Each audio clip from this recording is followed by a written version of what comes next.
Okay.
Why, hello there. It's black. Okay. I don't think it's gonna... It for some reason is super delayed to capture Godot in the first place. I kind of just gotta use display capture, but that kind of sucks because you can see everything when I like alt tab.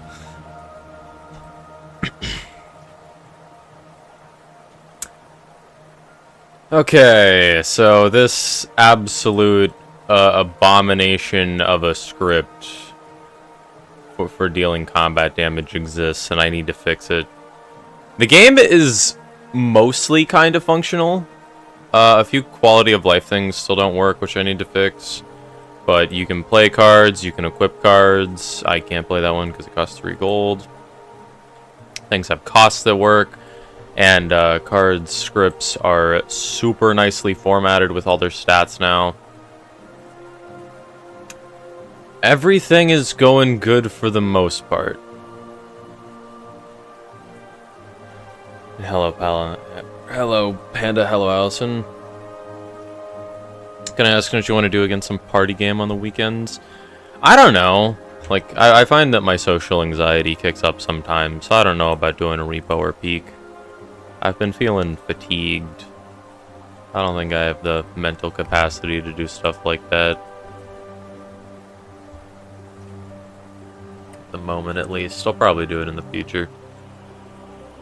Okay, so I need to quickly tackle everything this does and optimize line by line. Some other game without PC? I guess we could do some game without PC. I'm not, like, against that. That'd be fine, I guess. Okay. So we got all of this. Creatures dealing damage to player 2. It's handled here. Creatures dealing damage to each other. And creatures dealing damage to player 1. So I need to look for some redundancy. For example, I'm pretty sure there's multiple copies of that spread out. You want to play, but you're only free on weekends? I kind of want to get in the habit of doing stuff like that. Not really sure, though. Okay, so this all currently runs in the same phase. So what I think I want to do... Let me remove card selected 0. Actually, no, that's going to break a lot. Yeah, I do not really know how to go about dissecting this and optimizing it. Let's try to break things down better.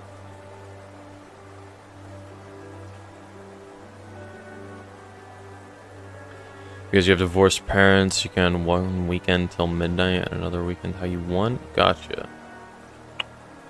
Gotcha.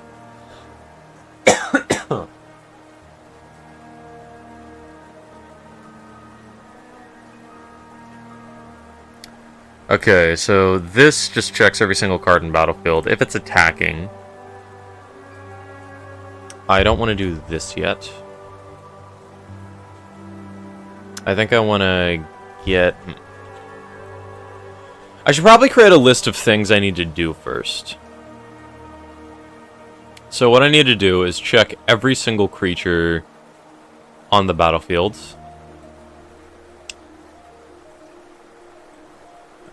Then I need to see if it's attacking, if it's blocking,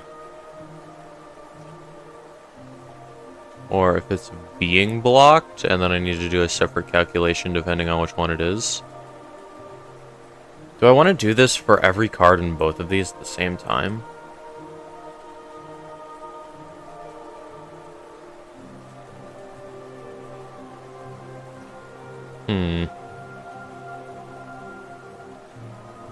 Yeah, this script is an abomination, man. I kind of want to delete everything in here and just try again, because so much of this is so wrong. I'm gonna sleep early today, so good night. See ya, Allison. If current phase is damage phase, is that even necessary? I feel like this is necessary.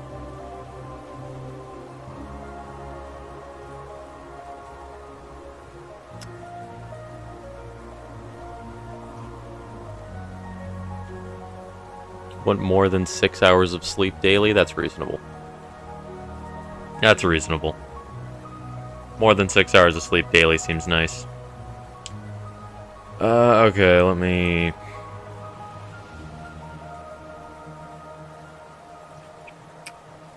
try to look at this. So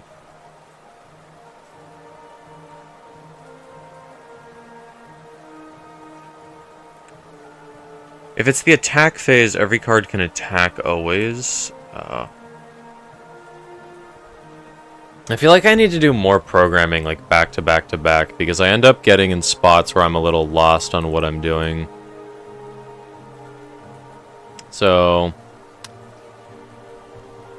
this gets the creature during the damage phase. I think this is unnecessary.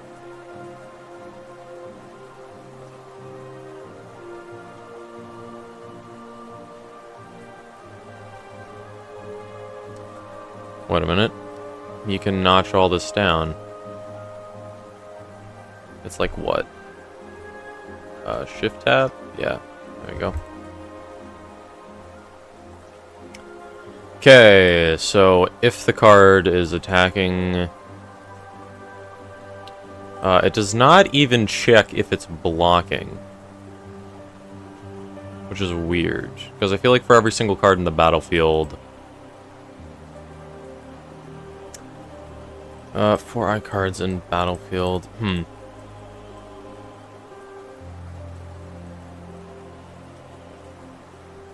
Yeah, I think I need one of these to comb through each battlefield individually. Is there a way I can make it comb through both in one function?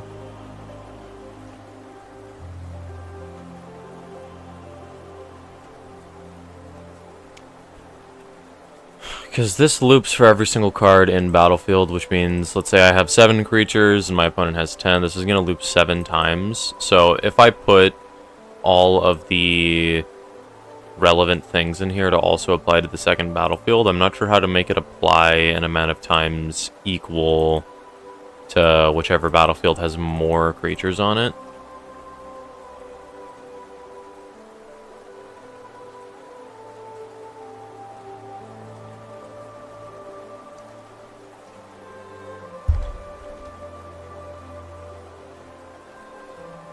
So, mix of equipment has player damage effect. Yeah. I feel like this is necessary. Because if the card is equipped, where is amount equipped? I think I can chop this down by 1. Yeah, redundant. You'll be more focused on stream in a moment. You're about to beat the game on a world you made to learn new keybinds. Nice, nice.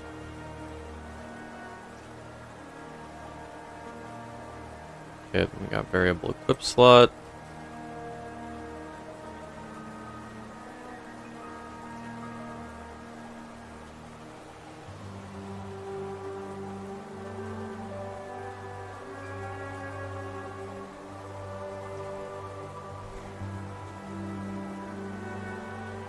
I'm not sure if this works correctly. Is this supposed to be card effect check? Because this runs makes token, which is here. And this has the instance. Okay, I'll have to rework this in a bit. I suppose I'll just do this. To do makes token is broken. Wrong node gets sent as argument, and token only checks for ETB. Hello, Timmy. Okay, so this is an alright way to check all these.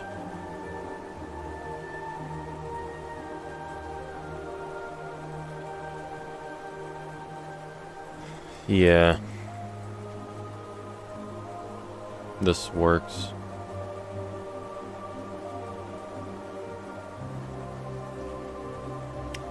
And then this handles player 2 taking damage. I feel like I should export the player being hit. Because currently, a bit of a problem I have is... whenever you click a card, it sets attacking to true. But it doesn't tell you what is attacking. Or like what's attacking where. So...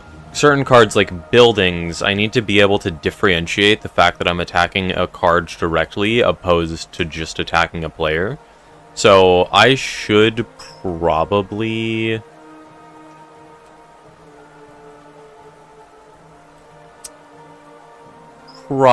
make it so you have to declare where is attacking what. Your opponent doesn't really have a portrait. I kind of want to get sidetracked. I might end up getting sidetracked, because there is a little something that I want to do. I want to make a little streamer thingy that has the like, section for a chat and stuff, you know?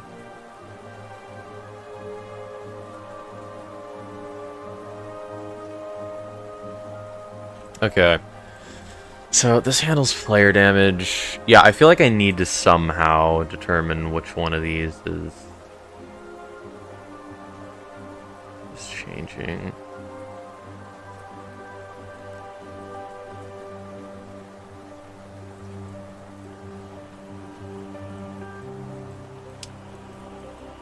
Card not attacking equals false.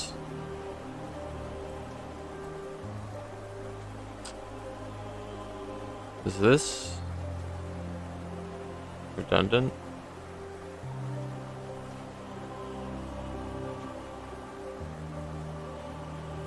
Let's get sidetracked. I don't know when I want to do it this stream, because I actually do want to program. Why is it printing 1? Wait, where is it printing? Wait, what? Wait, what? Which script is printing? Oh, print current turn. Oh yeah, that should work. Current turn should be functioning as normal.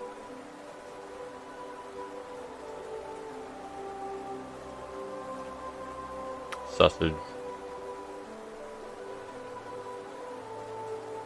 Sausage.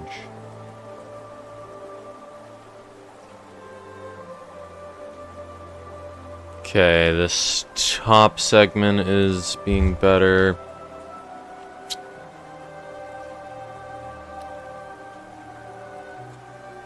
This has to be a mistake.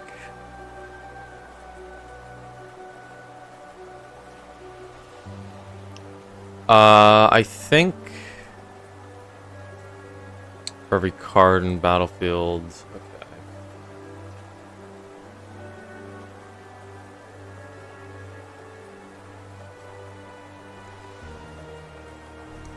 How can I do this?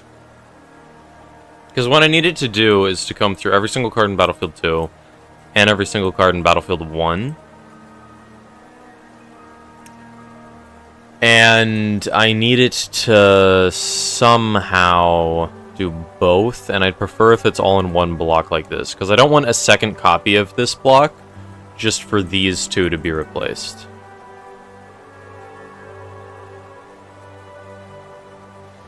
I feel like there's a tool for this. I feel like there's a tool for this.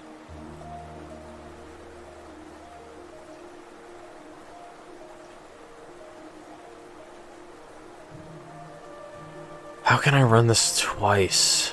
How can I run this twice?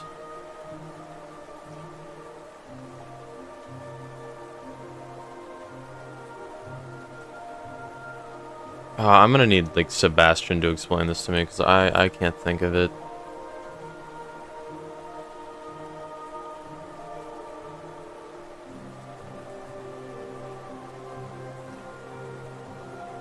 And I think I'd like to add...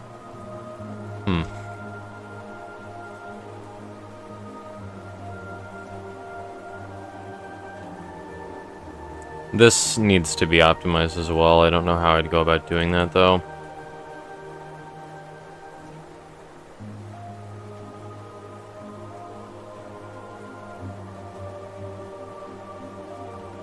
Okay, so this, if current game phase damage... So this checks every card in Battlefield to see if it's blocking.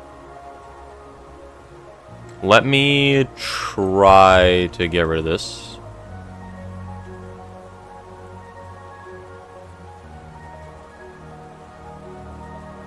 So, yeah, let me...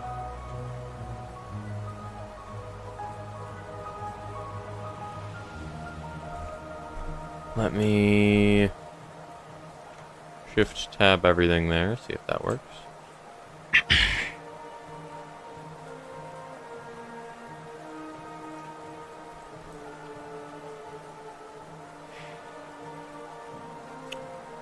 Okay.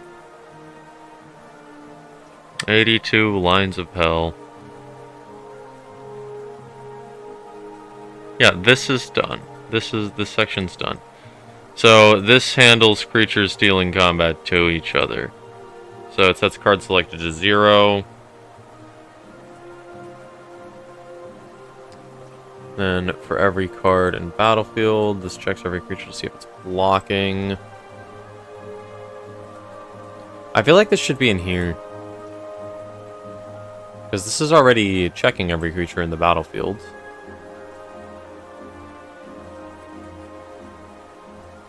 Does this work?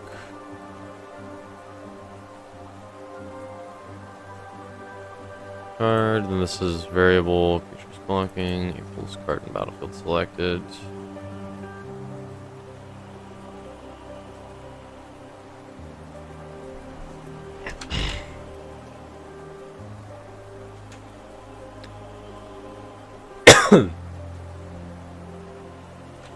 Oh. If creature blocking, so this needs to get card creatures blocking.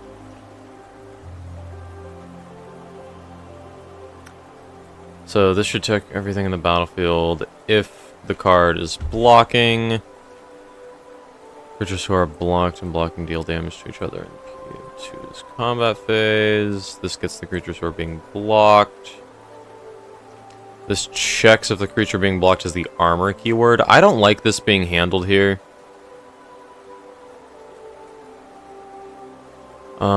If creature has that, then yeah, okay. Yeah, I don't like this.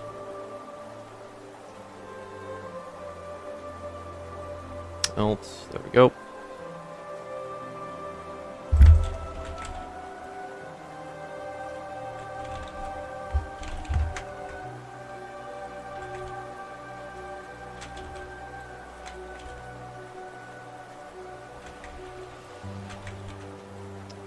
There we go. Can we do a Bed Wars stream? Maybe. Maybe.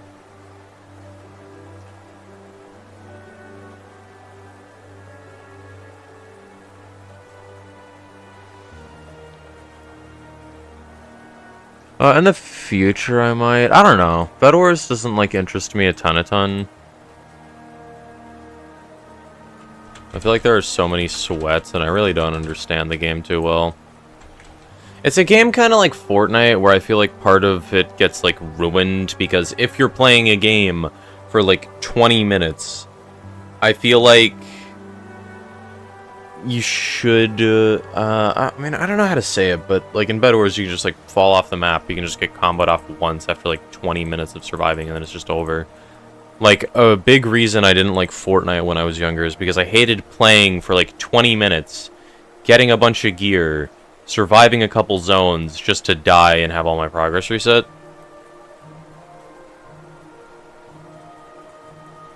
Like, I hate the repetitive process of looting. Like, sitting in your gen, getting stuff, just seems boring. That's called a game? It's not, though. And like too much of the game is just waiting for resources, in my opinion, and then losing everything. False.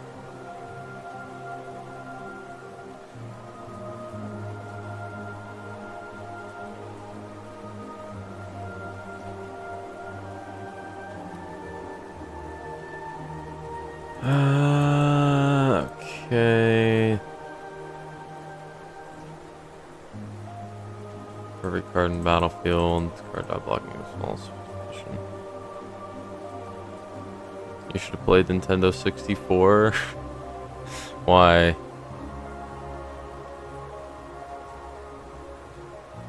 Okay, this is redundant.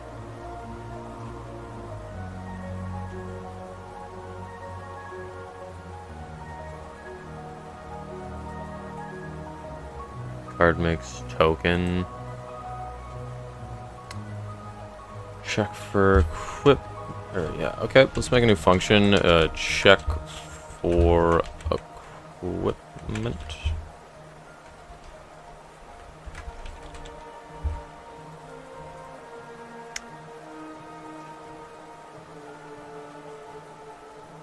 And then we'll have this.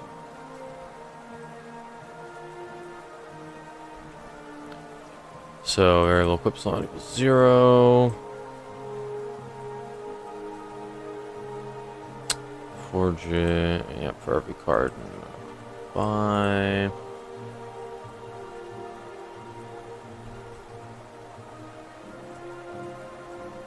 Does this work?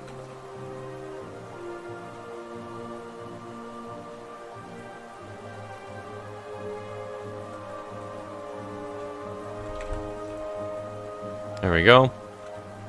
In a Mario game, you die your set all the way to the beginning of the level, no stuff. You die 3 times and the whole game resets. I don't even mind that as much.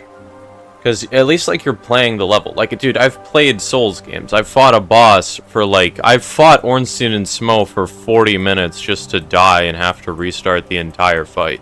Like, that doesn't bother me because you actually have stuff to do. I just find looting so boring. I find sitting in your generator and bridging so boring.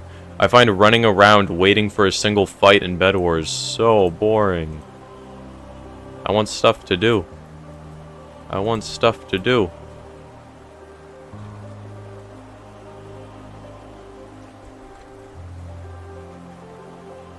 Clanker Band.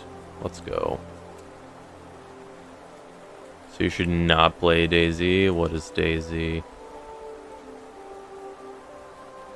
Check for equipment. And if card is equipped, check for equipment.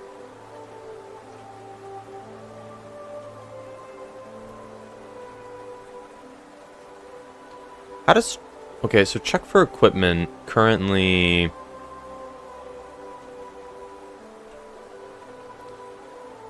Check for equipment... Currently... Card effect check... That's stats... Makes token on player damage variable. So I need this to check.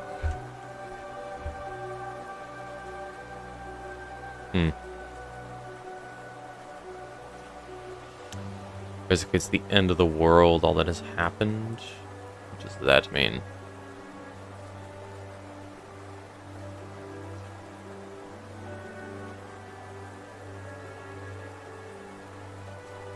How much redundancy have I gotten rid of? Bro, we've already chopped it down to 52 lines.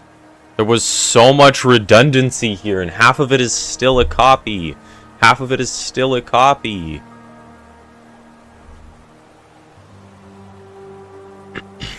You wake up on a beach, you were not contaminated. And let me guess, you run around collecting loot just to die and have to do it all over again.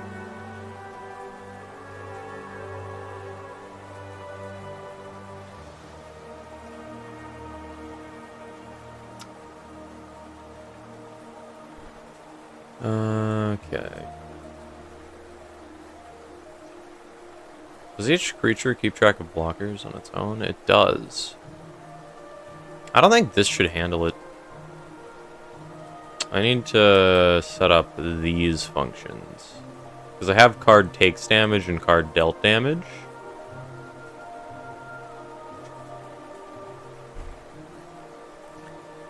Two clankers banned in that short of a time span. Wow.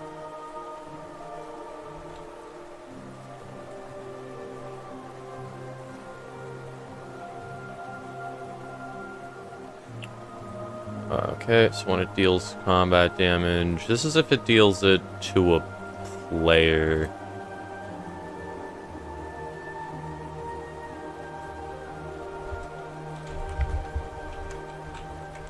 You're back now, you can probably be here for most of the stream. Let's go.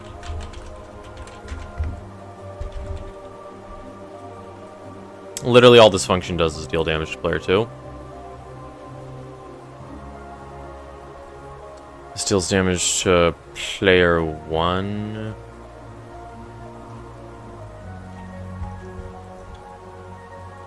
Literally all this does is fix blockers. Okay.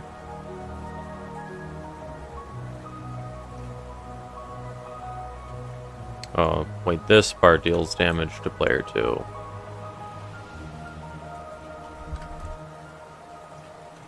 This part handles damage for blockers. I have card dealt damage here, actually. That should probably handle everything here.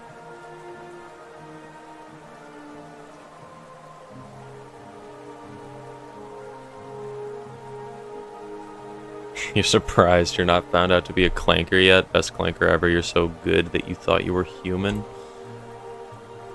Well, you know the rules, Timmy. Panda. Take him out back. Shoot the clanker. Man, I hate clankers.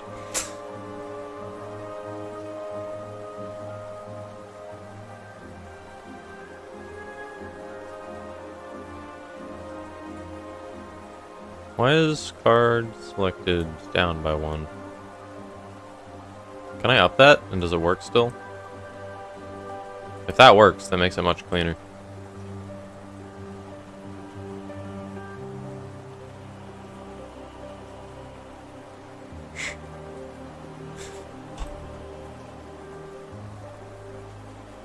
Okay. So, variable creature blocked, then it gets the creatures blocking the card is blocking. And then I want to do... Yeah, okay. So I need, I think...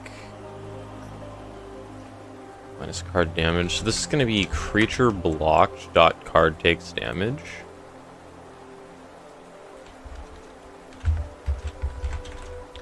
Variable type, variable amount. And then variable target.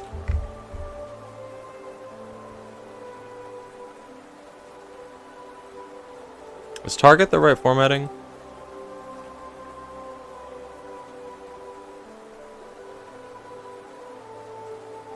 So when a card deals damage, it has the target. When a card takes damage, it doesn't need a target. When a card takes damage, it has...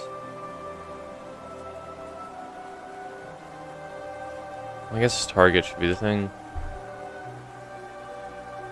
Is there a word that applies to, or could apply to a card that deals damage to a defender and takes damage from an attacker? I guess it could be effect. Does that work? When a card deals damage, it deals it to a target. When a card takes damage, it takes it from a target, I guess. Do I have to just have a card? We could also be a player.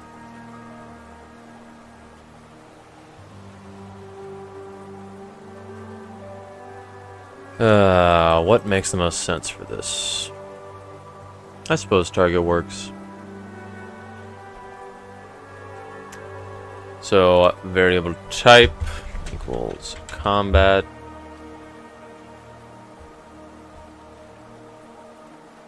I should make an enum for this.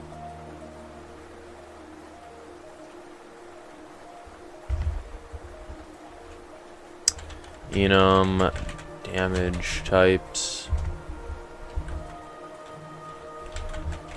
combat, player, actually, blocking, attacking. So you can do blocking damage, attacking damage, player damage, spell damage. What else? What else? Ability? Ability damage. I think this is good for now.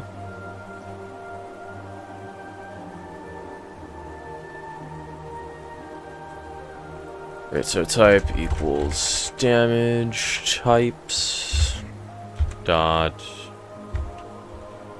and then blocking for this.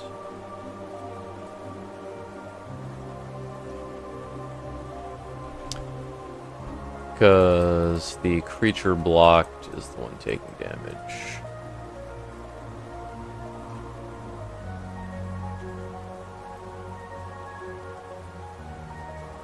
I should probably do this after I handle the attacking creature.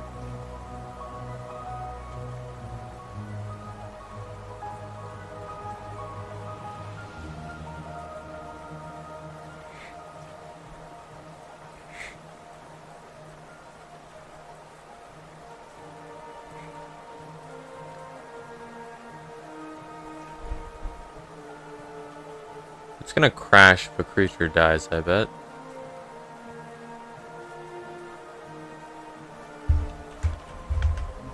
I reckon I could do defender type. That's probably necessary.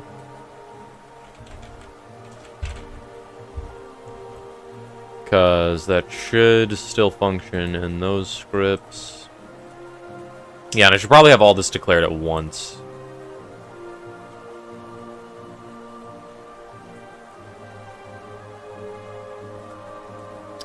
Probably wait for other people. Barely anybody shows up to programming streams. They get like 3 viewers because nobody loves programming. Nobody loves it besides me and Sebastian.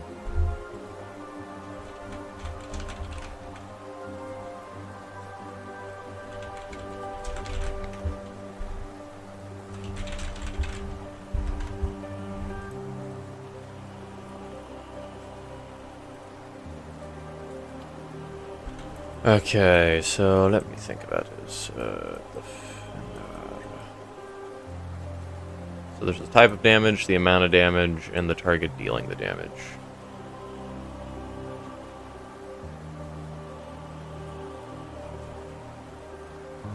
The stream name is Programming How I Missed You. This is a false statement. It's a true statement. I missed it. I missed it. I'm creating optimized systems that are going to be lovely and beautiful and amazing.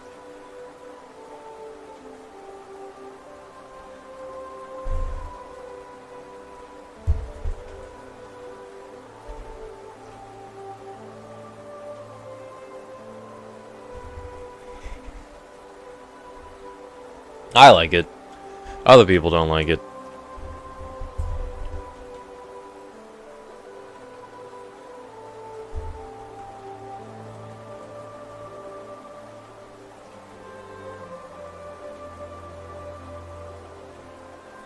Look at the Dwarf Miner card. Helix in Peril.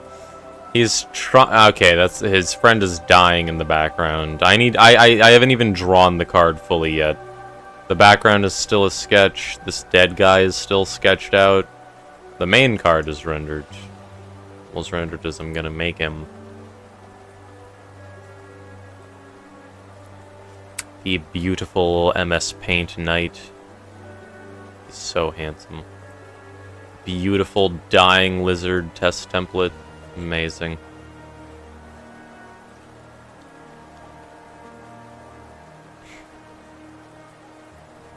Okay.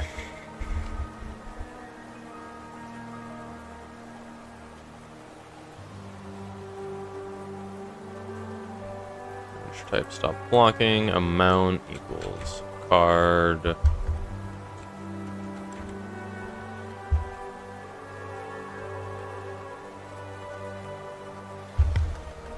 Dot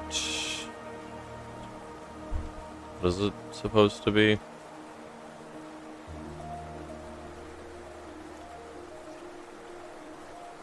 It's supposed to be, hold up, let me find where it's referred to. Yeah, card.info. It's like attack. I don't remember what it is, okay. It's like,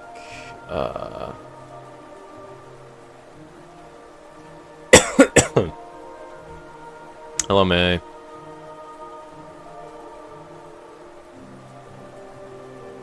Alright, this just logs base stats. Doesn't it?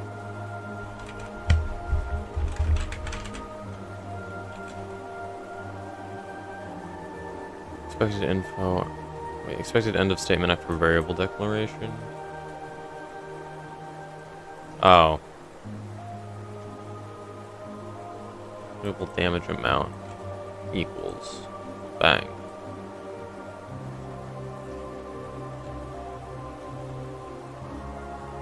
$5,000 on red. That is a good decision. I condone it.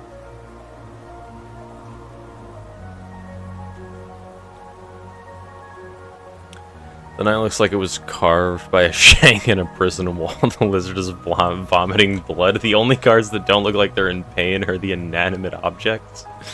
Yeah, those actually look good. I can draw a ring that looks okay. I can draw a coin that looks okay. I just can't draw a human, a knight, or a lizard. Wait, this is a dwarf. I can't draw a dwarf, I can't draw a human, and I can't draw a lizard. I love this drawing so much.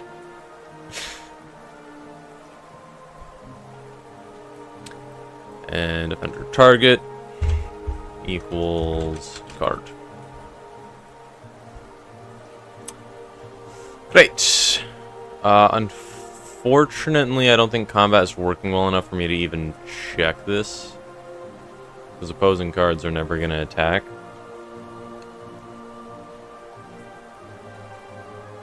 I need to make a more advanced AI for playing the video game.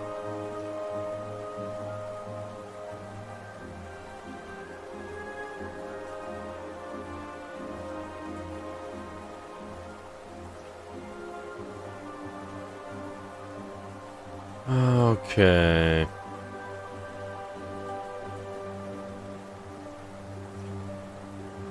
So, card creatures block, creatures blocked card takes damage. Okay, so that should all run. And then I should print, type, amount, and then target. You say dwarf, like dwarf? This game is cooked? Nope. Nope. This game is blessed.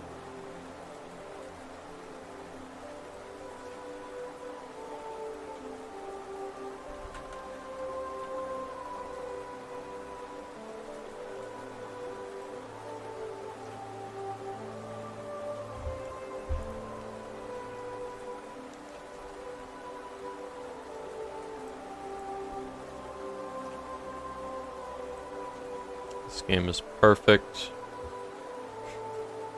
You say dwarf like midget? It's a dwarf. It's not a midget. Don't be mean to him.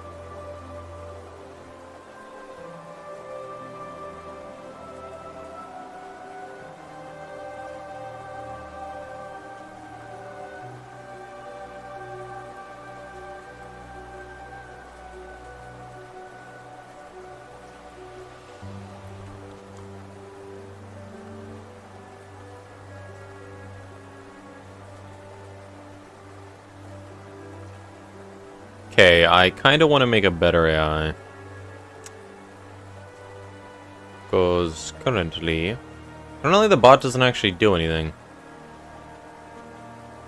Let me have a function somewhere. Where can I do this? All attacks. Should go here. I just dragged the top. I didn't.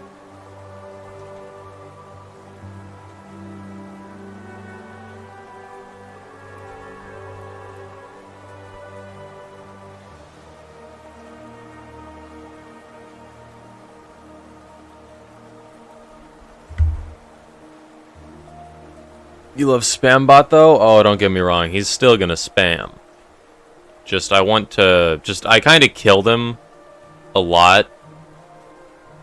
I changed quite a few things that just, like... Like, the thing is, all of his decisions were kind of made through the pass button. And the pass button was changed to just... this. So, Spambot doesn't really have the opportunity to do anything anymore. He doesn't really have a turn.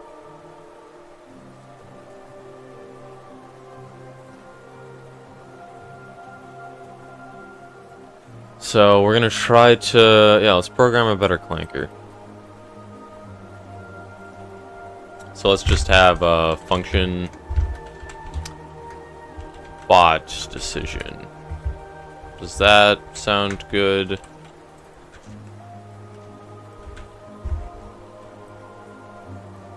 I think having a singular function to just check what the bot can do is a good idea.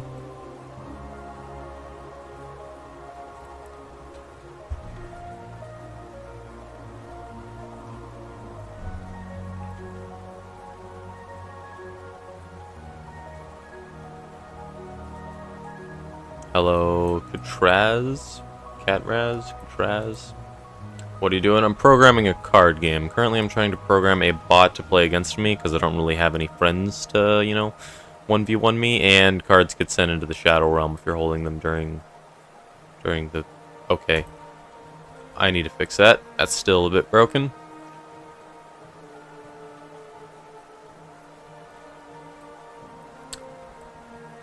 But yeah, currently the bot doesn't do anything, which I need to fix. Okay. So, bot decision. What I think I want to do is... Where can I declare what bot is playing? I should make an enum for, bot's turns. Why does May just ignore literally everything people ask? Because May is cool. And cool people don't answer questions. They just stand there looking cool. May has 33,000 channel points. What? What?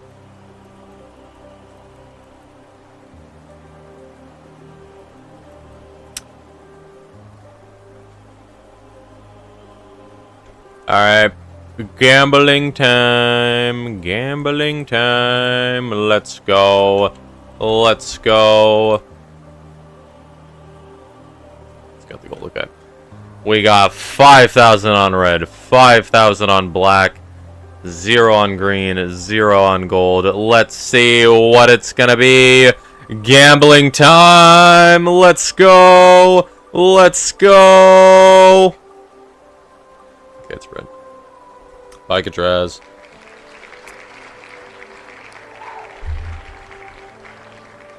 Okay.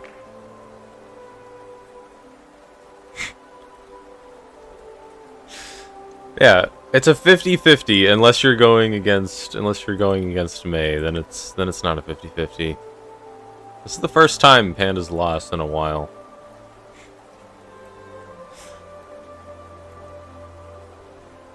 Well, congratulations, May. You're now a billionaire. Don't double check that math, just trust me, bro. I like how Panda's scolding Levin Epic while you're just chilling thousands of blocks out, making a kingdom that consists of you and a degenerate squimblard you named Jimmy. Bro, what are you doing in the corner of the world?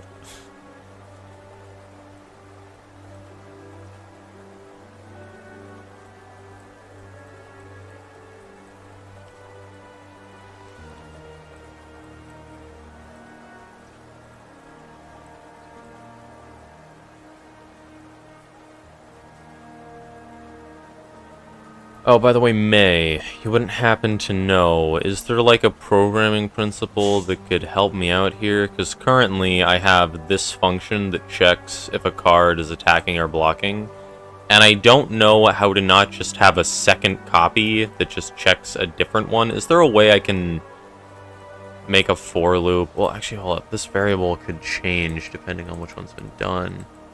I don't know, man. Is there a way I can, like, make this for loop repeat for cards in Battlefield and cards in Battlefield 2 to check every card in both the battlefields? Or do I need two of them?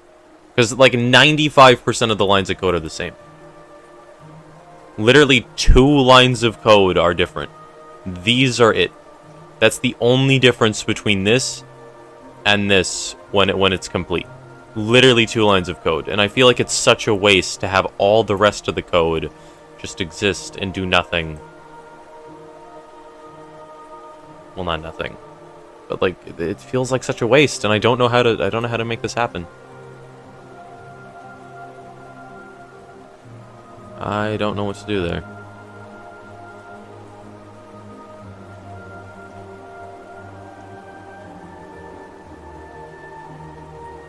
But I cannot for the life of me think of how to actually go about making this repeat for an amount equal to both arrays combined, and then, like, spilling over whenever one of the arrays is done. I don't get it. I don't get it.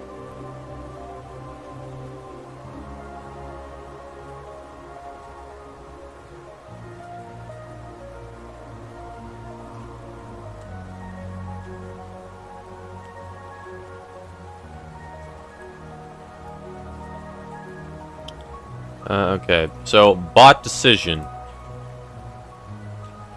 We're gonna run this function whenever the bot has an opportunity to make a decision.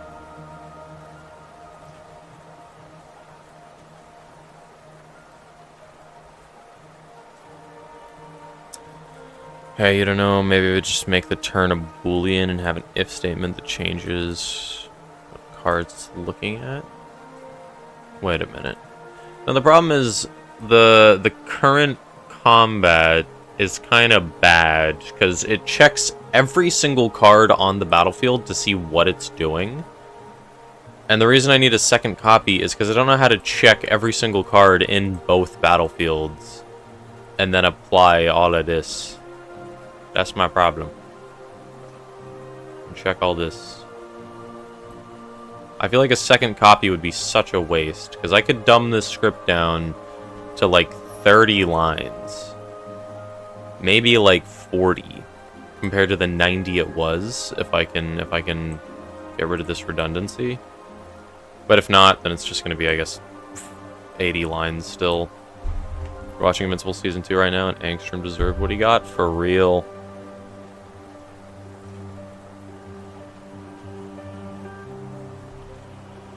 I need Sebastian to save me. You don't do much of this stuff. You're only in data structures right now. I see. Okay, well. This feels like something really important to know, so I'm gonna try to figure that out at some point.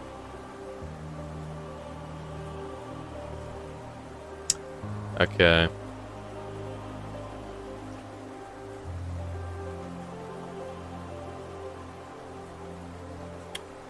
I feel like at the moment this is kind of useless. I kind of want to delete this function. I might keep it there because it looks pretty. But I might delete it in the future.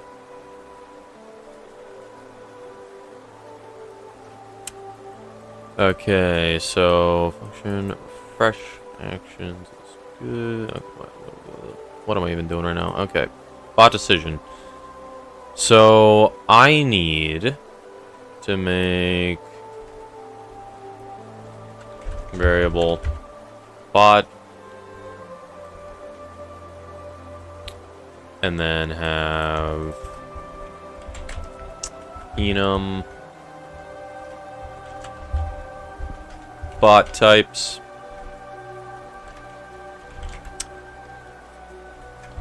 spam bot.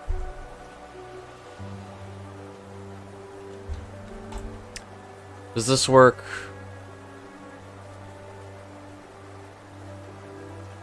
I can... Do I want to reformat this later?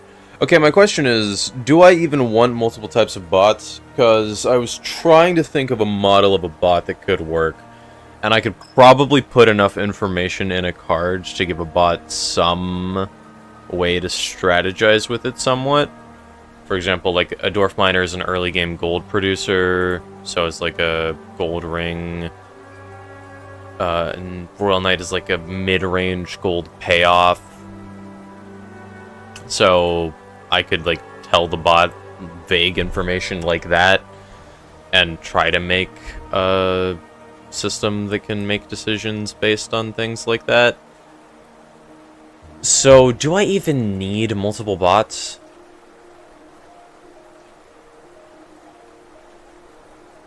Or can I work with one bot and then I just kind of make it spam bot for now? Because I kind of want to make a list of bots. So I have like spam bot, I have aggro bot, I have defense bot, I have random bot that make decisions based on which type of bot they are.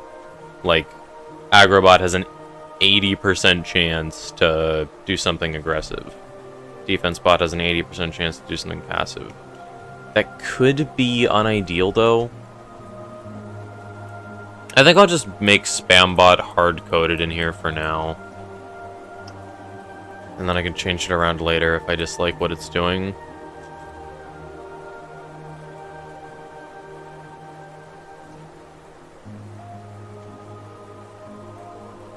Okay. I got rid of the bot play cards function completely, didn't I? Kinda wish I kept that. It's whatever, though.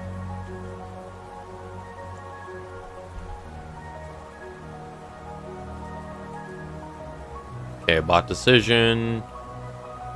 Currently, the game phases look like this, so I don't think it needs to do anything in the start phase, don't think it needs to do anything in the refresh draw. On the main phase, it needs to do something. So, I'm going to yoink bot decision and run that during the main phase.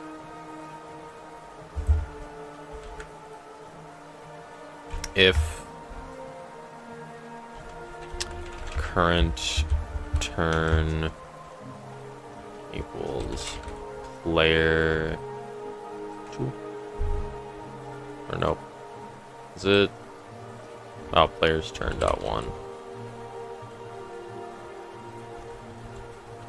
I'm sorry, what the heck did I just see there?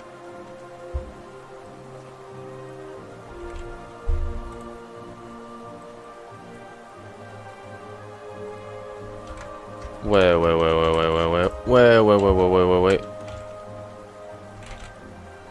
Ooh. What the heck is this?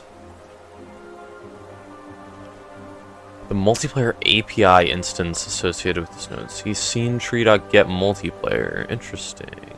Okay, we're not doing multiplayer right now. Not getting sidetracked.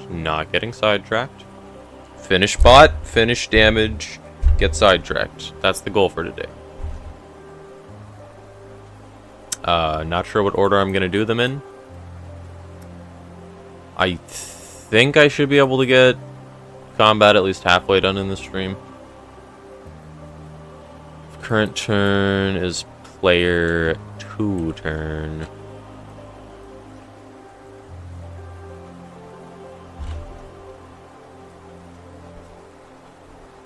Player turn dot 2.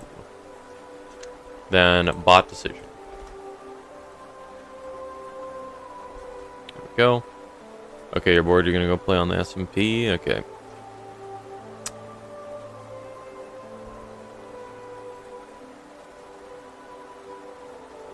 You'll have my stream in the corner. Got it.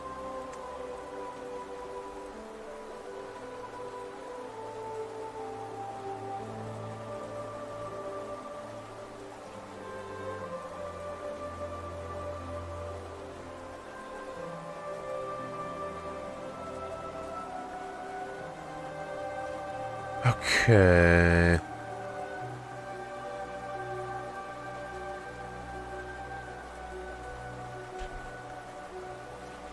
I need to just copy this all around.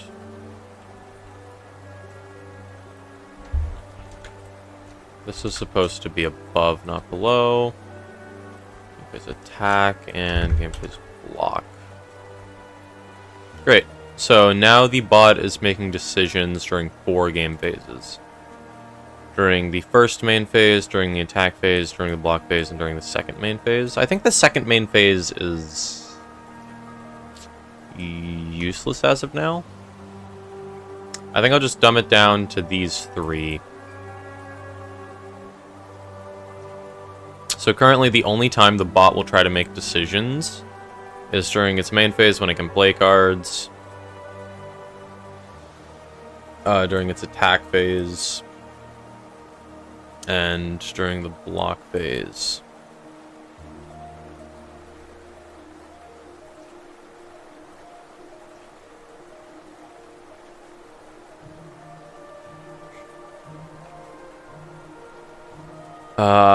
It might cause a bug with the current game phase, because bot decision, I'm not sure what the timeline looks like. So if bot decision takes a while, I'm thinking potentially the current game phase could move forward before the bot finishes its decision making. Meaning it will like play cards during the attack phase. Well, then it will overlap, because if this goes, then this is gonna go.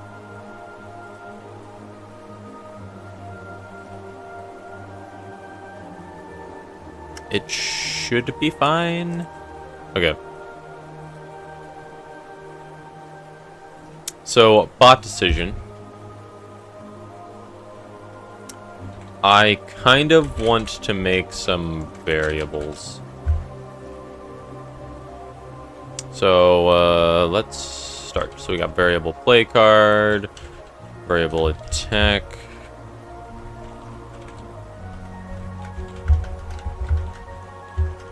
Yeah, I guess attack is okay. Yeah, okay, so attack with card, variable block with card.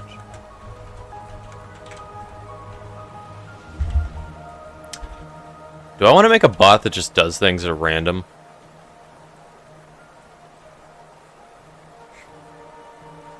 That would be kind of funny. Actually, I think this is unnecessary as of now.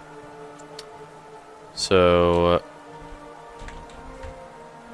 bot decisions. Yeah, let's just do if current phase equals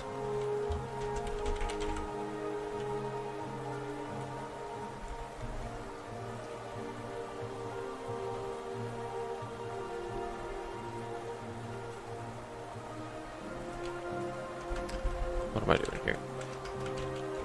Game phases dot main. Then I wanted to play cards.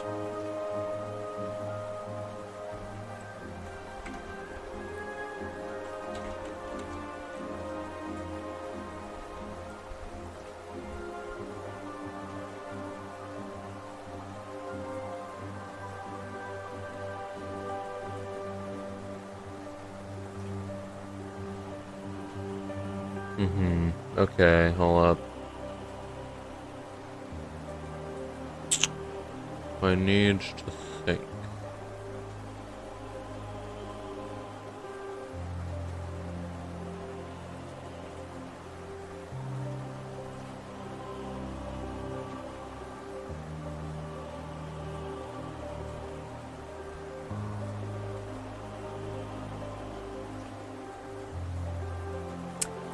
Okay, so if the game phase is main, then I wanted to try to play every single card in its hand. So I think the card released function works. So yeah, let me just copy all this over. This is a good start. Okay, so instance is not declared in the current function, so we're gonna take and 2. Let me just copy the comb through script. So Oh, there's... can I just do hand.get children? I-N... Is cards in Battlefield redundant?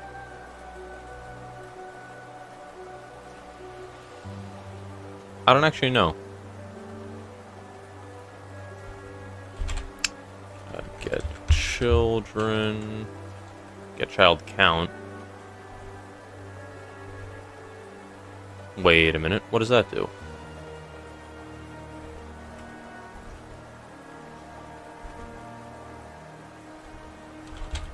Print.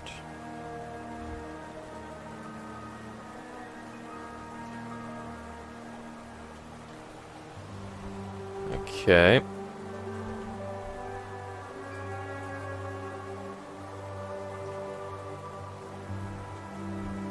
Refresh phase, draw phase. It's the main phase. 7. Okay, so it detected that it has 7 cards in hand. That's what I assumed it would do, but if that's the case, that means I've been doing horribly inefficient things a lot, which is not great. Yeah, this is all redundant.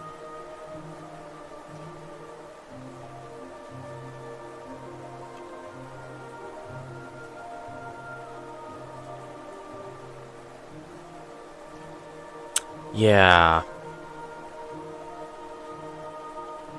And that actually might solve my problem with deal combat damage. Huh. Okay. Welcome to coding anything. Yep. You mean anything.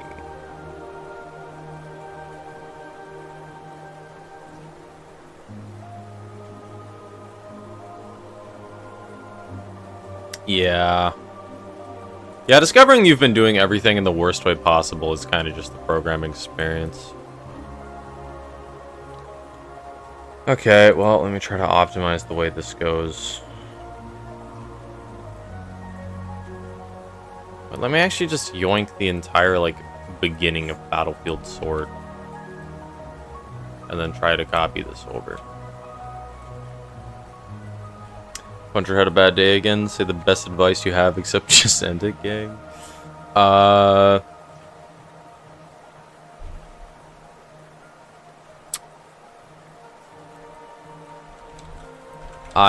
don't really have much good advice, I'm gonna be honest. I'm some 18-year-old bum, okay? I'm not qualified to give good advice.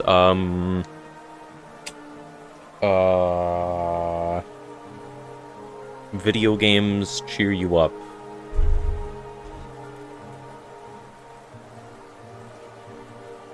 Maybe, I don't know.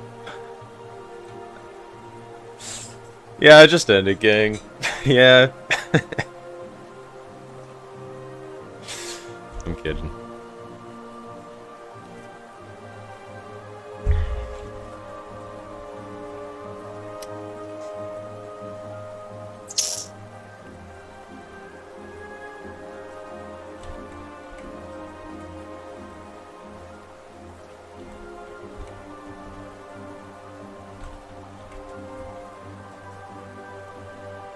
Okay. This is alright, I suppose.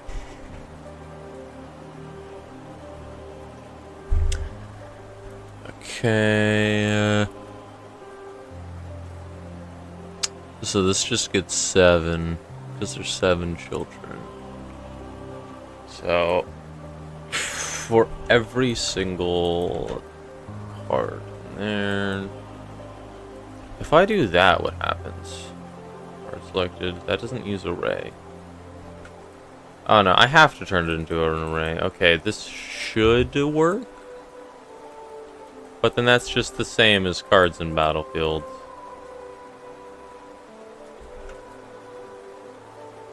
Okay.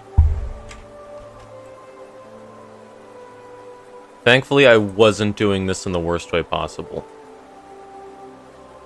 I'm proud of myself.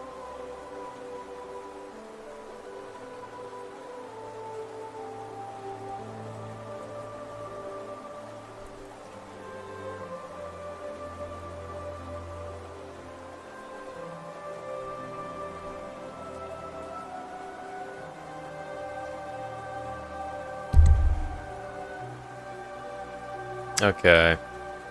Does this work? For every card in... I should make this card in hand. Grab the card selected. It doesn't up the card selected. Punchers say that I'll get a Goth GF, and I will ascend. Even hell. Every single time that you struggle in life, every single time you feel down, just know. At some point, there's a really hot Goth girlfriend that will find you and love you till the end of days. Eventually. Anytime you're feeling down, just know that. Does that cheer you up?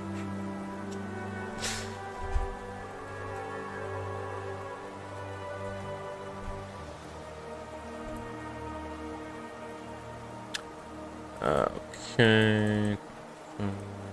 Yeah, okay. So, card selected. Plus +1. Be good voice. There we go. There we go. Making the world a better place. Okay, is it gonna crash or is it gonna play every single card in its hand?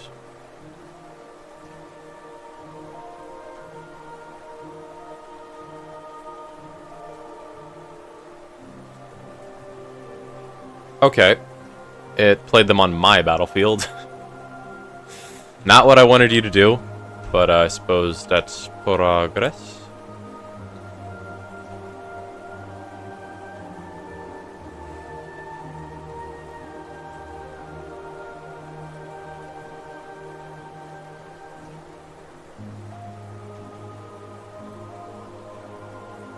Yeah, Puncher's the go for a reason. I'll express you one or maybe both of my kidneys. You the best. Let's go. I just smacked my mic. Let's go. This is why you just promise goth girls to people, even if you have zero way of ensuring that they're gonna get a goth girl. You just gotta lie through your teeth.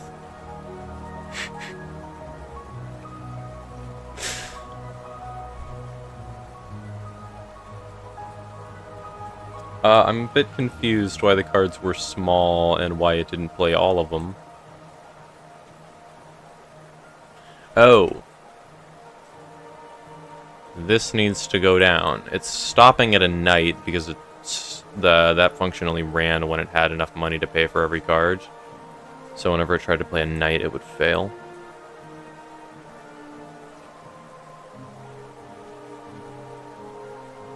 Main. Okay, so the cards shrink. Not really sure why.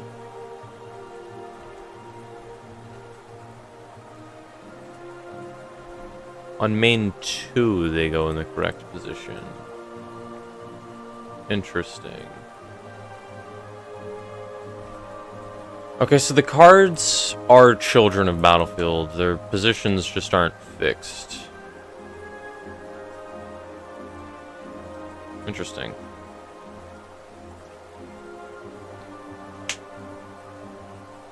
Yeah, Puncher's not the go for a reason. He lies to his viewers. Will still Panda express me one or maybe every kidney you possess in your basement. That's why my viewers are the best. They give me free kidneys.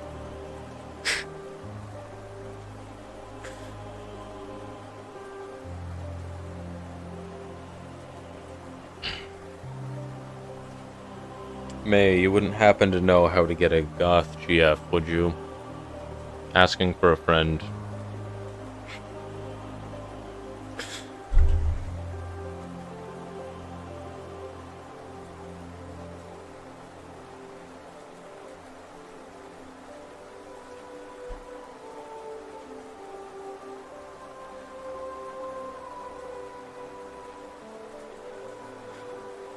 Okay. Why is the Battlefield sort doesn't run? It does. It's supposed to run at the end. Why does it not?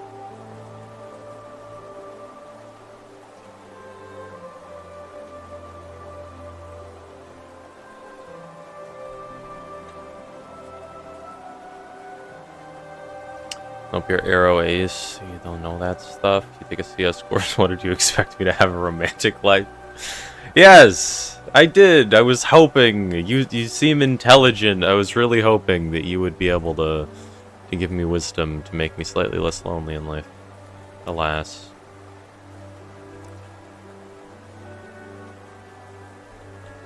Okay, I'm a bit confused with the battlefields and sword. Oh, right. I'm not sorting Battlefield 2. This is why you don't do things in the stupid way that I've done them, because it leads to 95 different problems.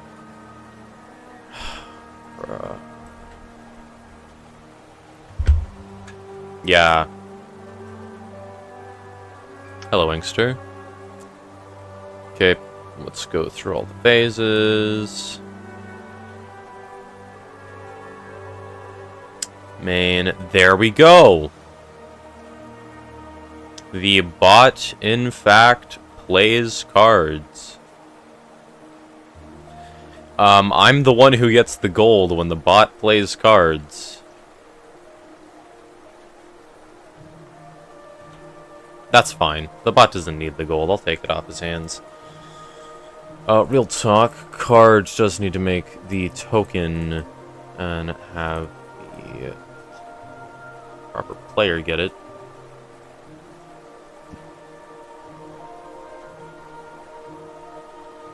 Instance. I can just check the parent, couldn't I, for ETBs?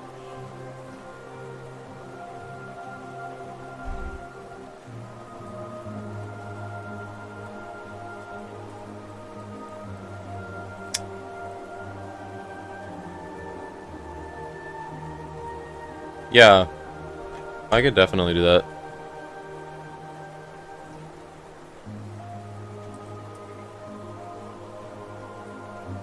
Right? I think I can. Because if I do... if instance dot parent... It's get parent, isn't it?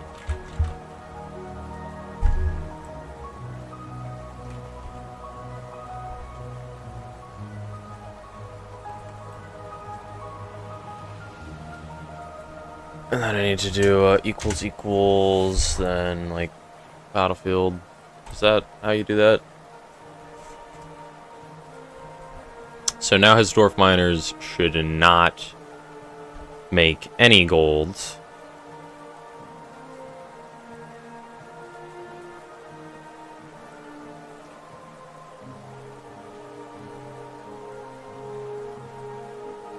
Oh, right, it still makes the tokens, it just doesn't assign them anywhere.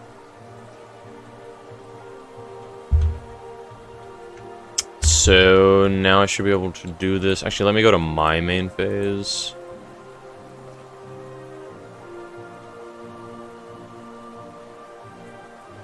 And it makes me gold properly. Okay, so yeah, that does work. Bang.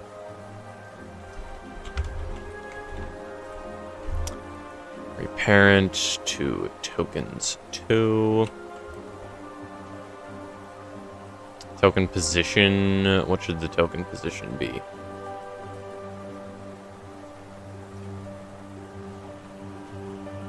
Zero, zero. Player 2 gold gets added 1.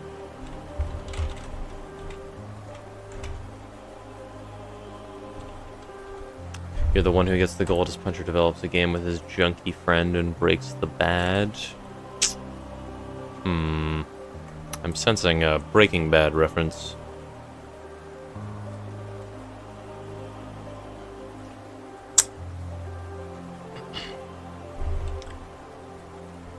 I think it would be funny if somebody remade movies on just the lowest budget possible. Or shows. You think anybody's remade like a full movie in Minecraft? Am I gonna have to kidnap Preston to be the first person to do it?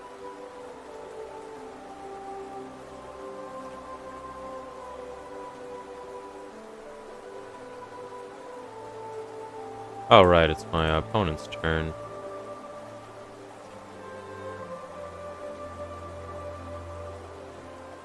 And there we go.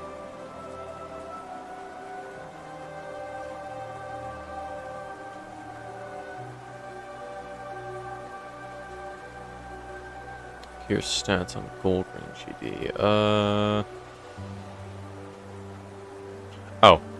It's supposed to be card effect check.info.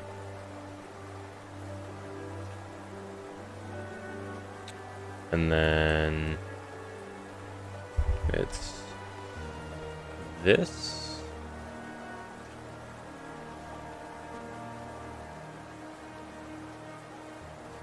This should accept null. This shouldn't crash. I'm gonna make a copy of it just in case.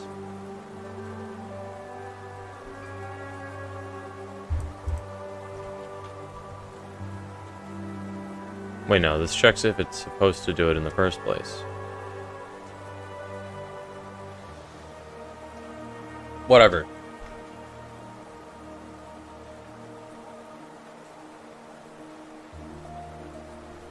Wait, do I even need this, or can I just run card makes token? Because card makes token should function, right? Imagine making a Megamind sequel with the lowest budget possible and having people hate it just to make their black money white by ruining the memories of people. What does that even mean?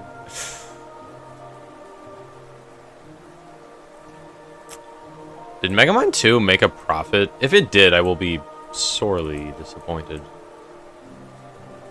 I don't think I used that word right. Whatever. Bang. Put the ring on you. Go to combat. Attack with you. Okay. Didn't make gold. Because steel combat damage is broken. So it was attacking. It was equipped. This should have ran... Player 2 health minus card dot damage. The label should have updated. This should have ran. Gold was there at the top of the screen. Not that one. That's because he played the cards. I'm talking about another one of these, because this should have had the combat damage effect that makes gold. It should have been handled here. Although, oh right, this is only ETB effects. I need to do combat effects. If instance.info dot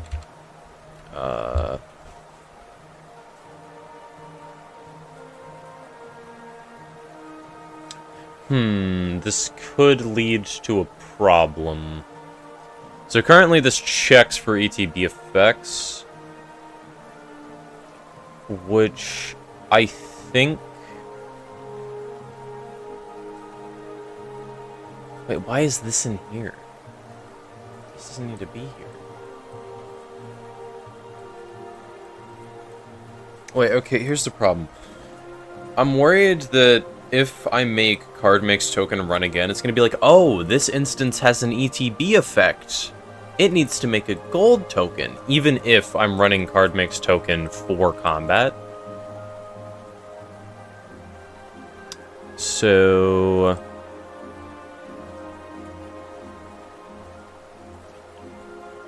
I think I need to somehow determine which one of these is being used. But instances like this are going to appear all the time, so I have to have a unique function to do this. They're remaking the Harry Potter movies, so hey, let's hope they don't ruin this now. Wait, are they remaking the movies or the show? Or like a show? I thought they were making a show. I find it really weird how a lot of companies decide to make remakes for shows and movies that a lot of people love, rather than stuff that like didn't turn out as great. Because I feel like the Avatar live action remake is like pointless.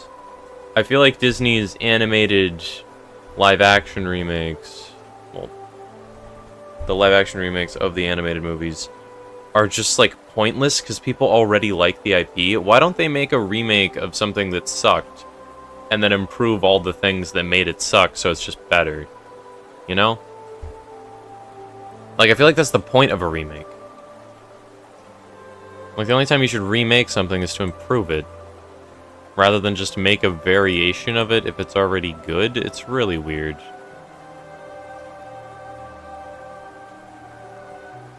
I don't get it. I don't get it.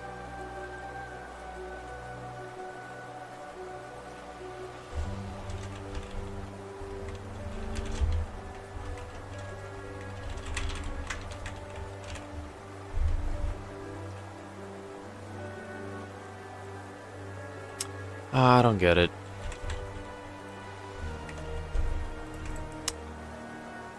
Why is Disney dumb?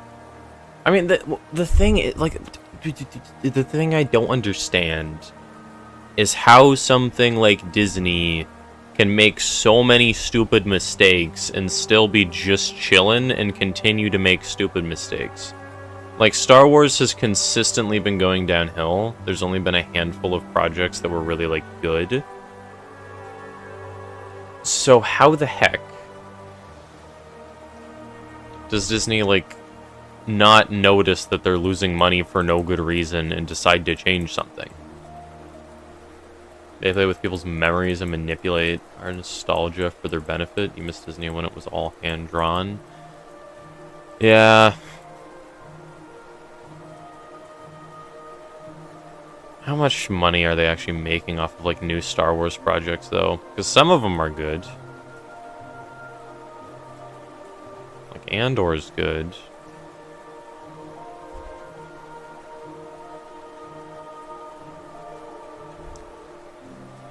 I hope Darth Maul Shadow Lord is good. Or is it just Maul Shadow Lord? I don't think he's a Darth anymore. What time period does that take place? Is that like after Order 66? I wouldn't mind more stuff in like the Clone Wars era, honestly. The Clone Wars is some of my favorite Star Wars media. Okay. So makes token on player damage. I feel like I need to keep track of what the effect is.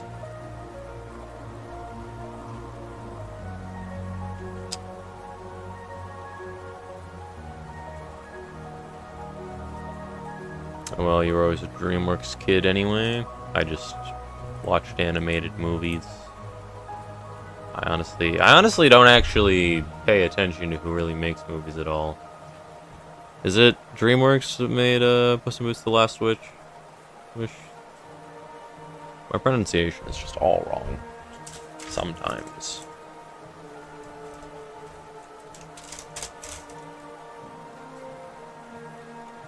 I think it was. I'm not actually sure.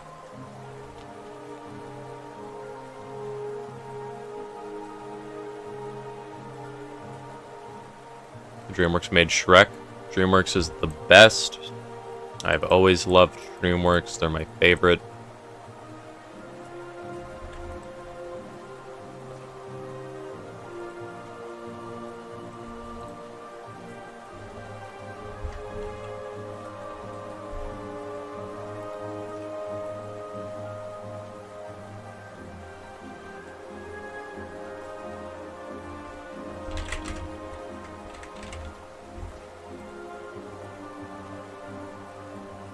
Okay, so this out of here, Epic Games.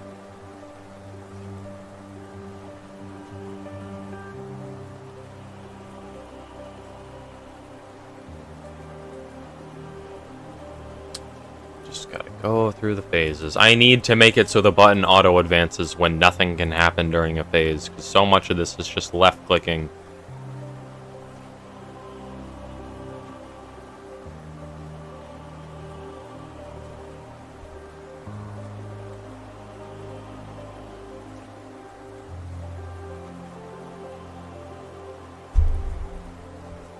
Okay, main phase, equip, combat phase, attack, bang, bang, bang. 2 damage, made a gold coin, let's go. So now if I spam this,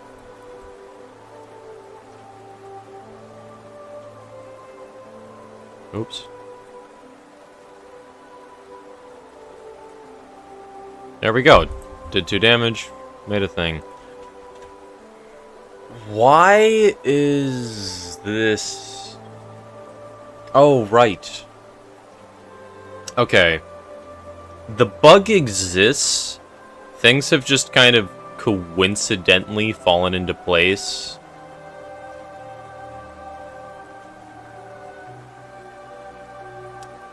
So, here's what happens. The creature's on the battlefield. Where the heck did that... Oh, I closed it.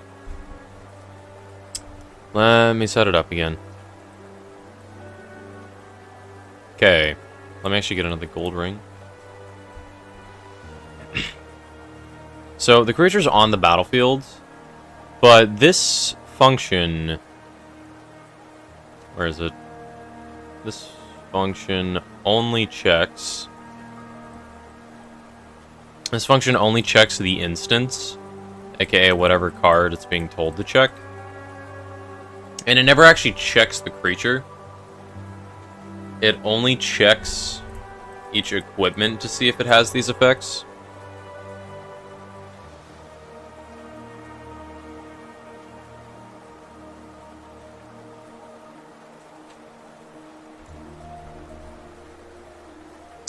So... Even though if I run Dwarf Miner through there again, it'll make a token for the ETB effect.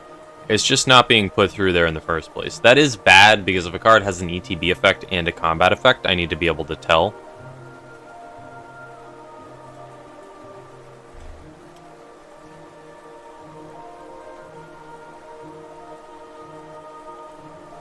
And this is card.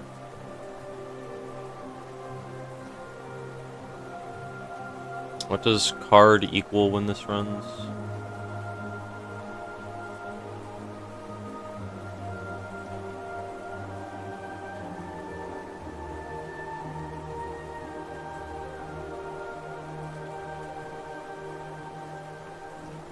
If equipped, equipment card. Oh.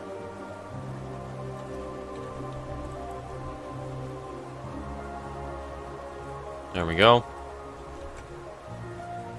So let me go to my next main phase, equip 2 rings to the same Dwarf Miner, see if it functions. I made 5 gold. Why have I made 5 gold? I wasn't paying attention. What did I do?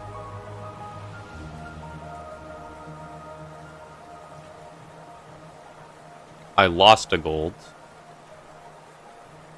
Not how that's supposed to work.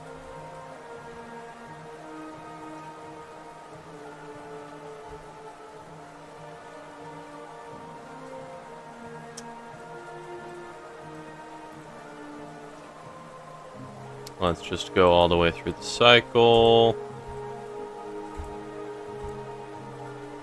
Now I only have 1 gold. Why? Control F. Player 1 gold.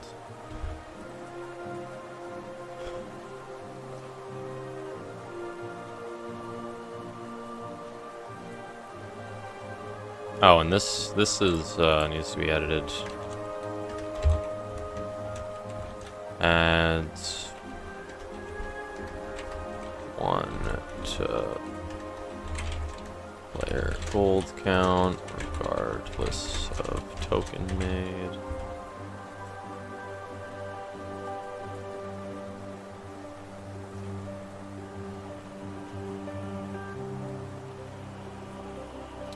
Card released. It's greater than player 1 gold. Interesting. Wait, why is it subtracting gold? This is...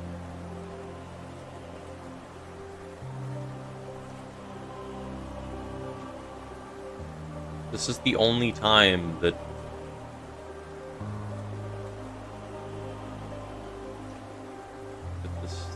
that player 1 gold ever gets edited.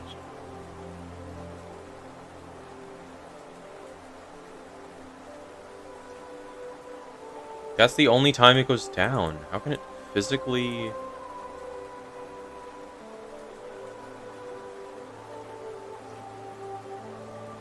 How can it physically change like that? Wait, what?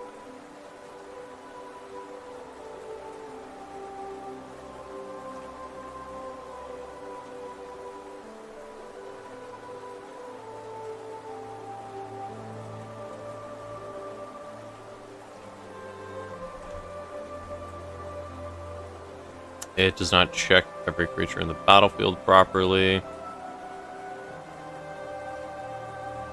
Right, there's a battlefield.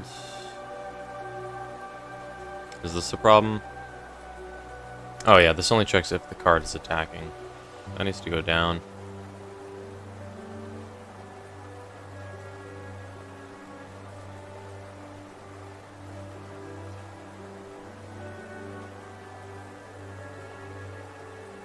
Right.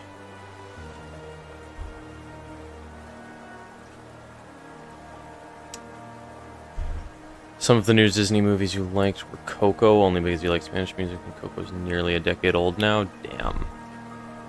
Damn. I feel like I'm old. I know I'm not even close to old, but I feel like I'm old. Well... Blood on deck 6. Selected. Wait, what? Right, it adds 1. Well, that means the card has to be attacking or blocking. Well, I can do this and get rid of this redundancy, yes? Roger, just so you know, I'm younger than you by a year. Wow. Wow.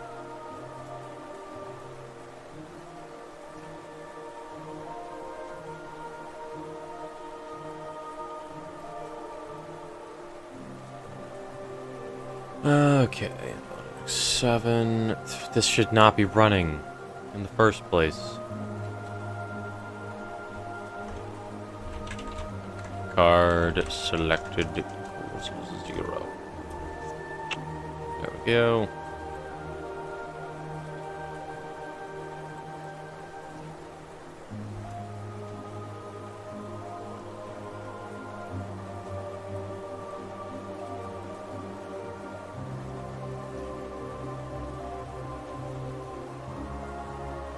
I don't know why, but I thought you were older than me, May.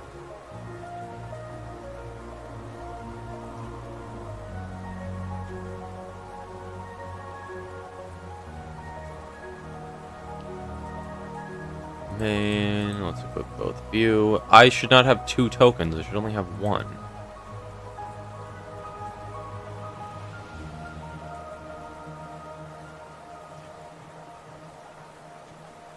Why did I not attack? Attack. I shouldn't be allowed to attack during your... What? Why do I make 2 tokens? Okay, I need to only play cards and actually look at the count. Okay. Ring. No ETB. You. Okay.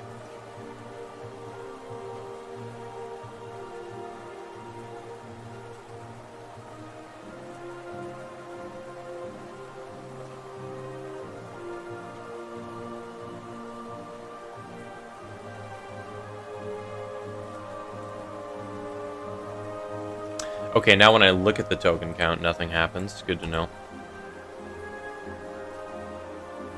Didn't make the tokens it was supposed to. Didn't make the tokens it was supposed to. Supposed to do this. Check equipment.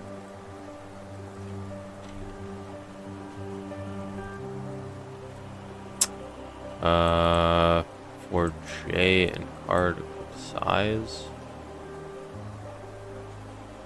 Mix token. Okay, I need to think about this.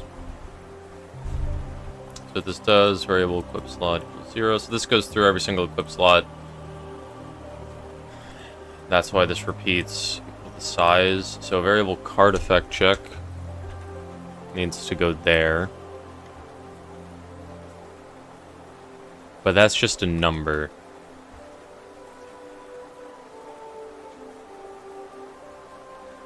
What equals card dot equipped by slot. So yeah, wait, no, this needs to run for everything. This is correct. This doesn't... Does this have an effect programmed into it yet? I don't even remember. Yeah, it does. Defense second parent equals battlefield. One, player one. Yeah, it's supposed to add gold.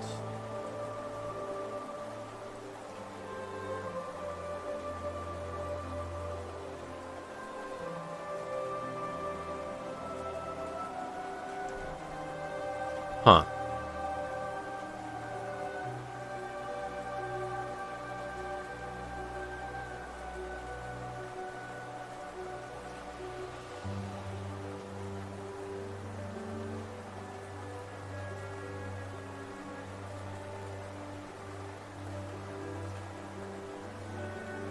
Interesting. Why?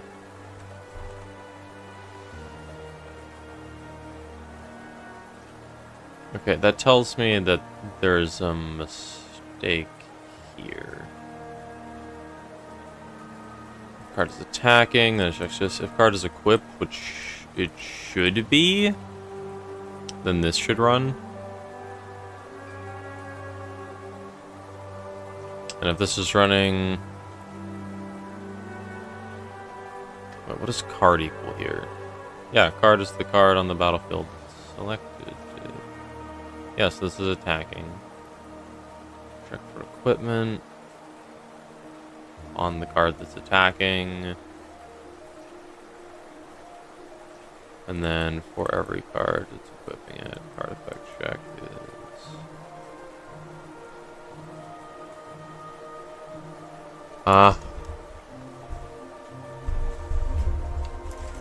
I feel like this is supposed to work.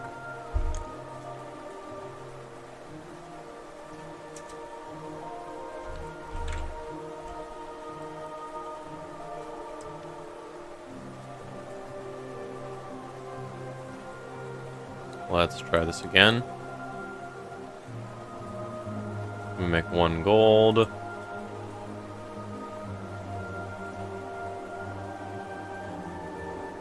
Why did we make a gold?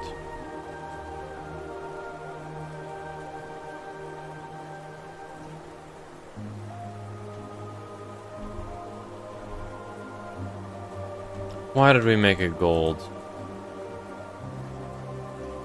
Let me just skip, see what happens.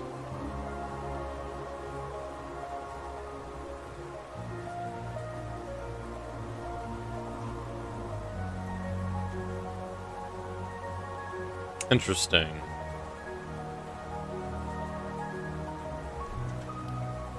Why?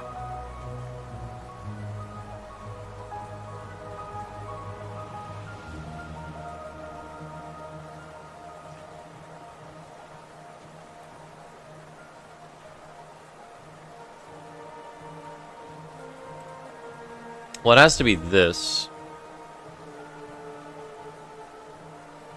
Let me double check it's reparenting them to the proper location.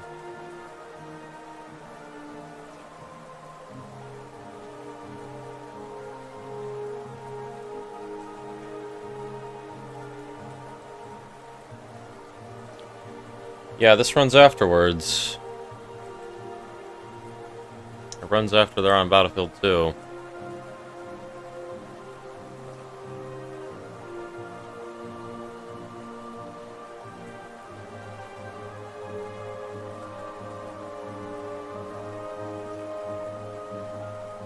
So why the heck is it... Huh.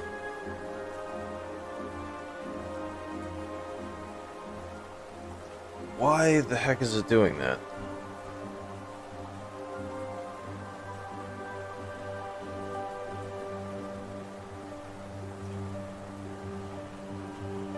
I don't understand.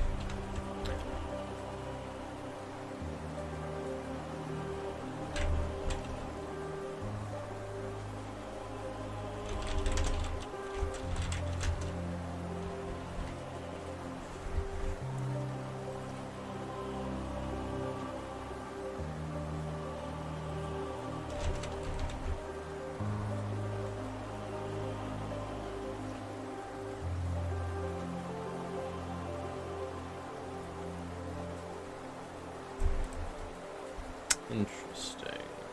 Yeah, I'm a bit lost here.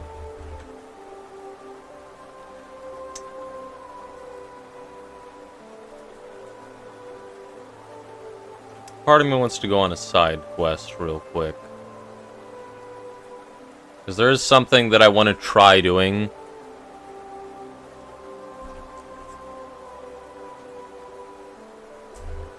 I want to make a little streamer setup thing. I wanted to do these for the levels. So you're supposed to get a copper bar when you're like level 1. Like on the Discord. Didn't really happen like that. Because you need to be boosted. But whatever. Let me try to make one.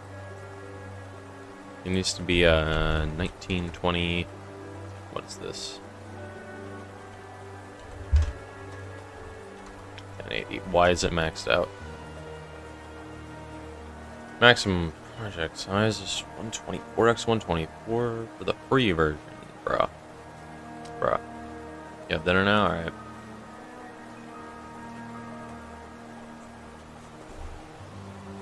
Well, kids.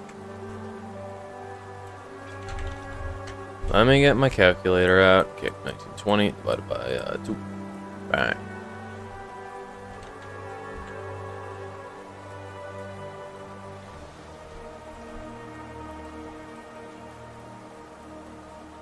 Okay. Let's try to sort out what it was. Okay, it saved it. It saved it. Streamer UI thingy. I don't know. Stream overlay thing. Bang. Okay, so I need to come up with a little like art or setup or something that I can do for a stream UI. I'm probably just gonna go a simple one for now because I want to figure out people who don't know programming. Come here. I need to figure out your guys' opinion on what screen real estate should be used where. Because currently, let me just pull up some people's things. Let me just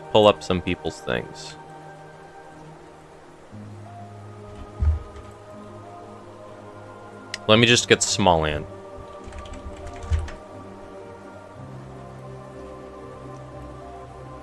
Because Smalland's channel, he has it like this. He has it like this. Oh, another Clanker band. So he has like this tiny section reserved for his actual gameplay. So I kind of want the same thing that he has, where I have a thing that like cycles through all my links. Maybe like down here. I just want to... Can I draw like straight lines?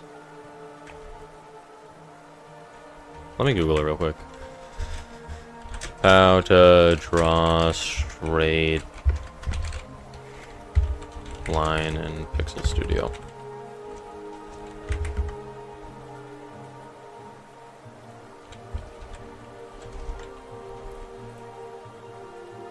Okay, there's a line tool. You. Whatever. Yeah, here.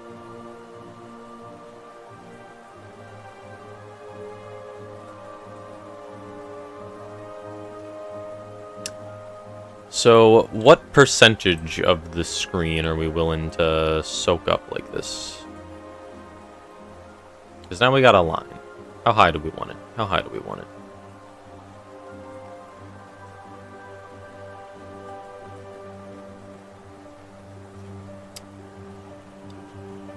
So I'm not sure what makes the most sense. I need to hold up. Let me get an outline that's 960 by 1080. So correct me if I'm wrong, but wait, how can I adjust this ratio to be the same? It'd be nice to have most of it for gameplay still, but are we thinking like this much? Then we can have a lot of decoration on the bottom. Because this is supposed to be twice as much. That's still 1,600 pixels out of the 1,900 horizontally.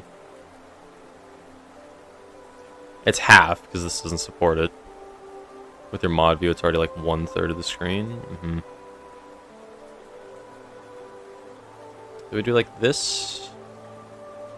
I need it to be the same ratio, which is the problem. Can I get like a ratio calculator, whatever.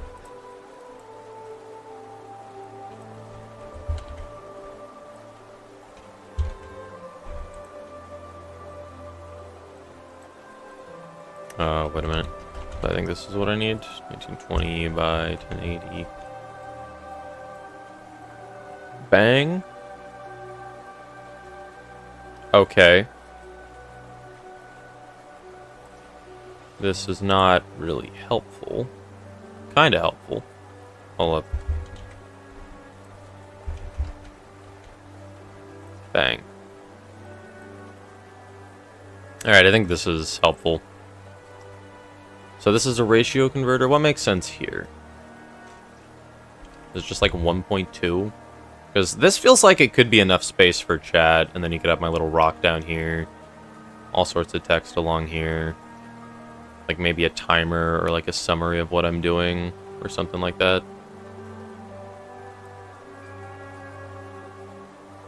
It's a bit difficult to visualize. I feel like 1.1 is a bit too small. How many pixels is this? Oh. There we go. It actually says here. That's nice.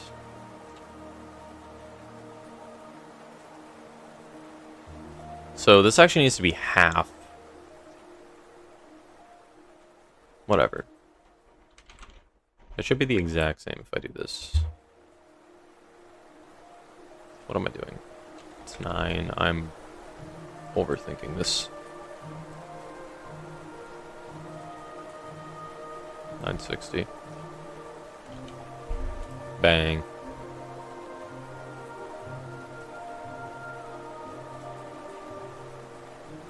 So we gotta round it. We could do 470 by 835.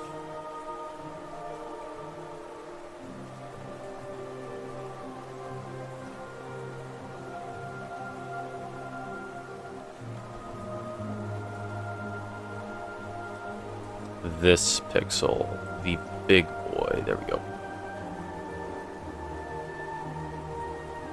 Nope. There we go. Line tool, line, U. All the way up. All the way up.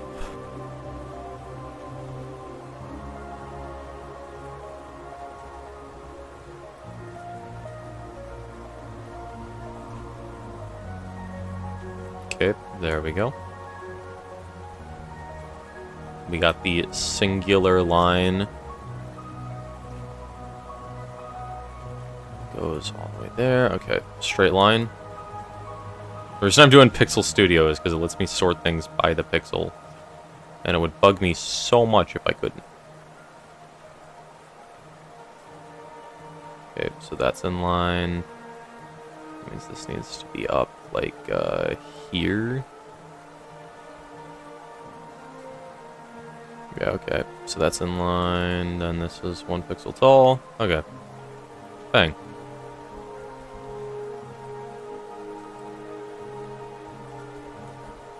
Do we want to do just gray to start out with?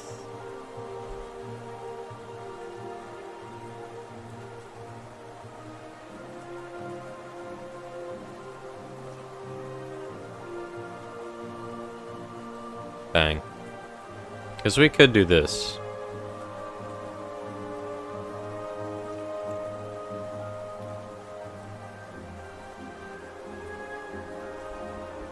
We could start like this. Maybe a thicker outline.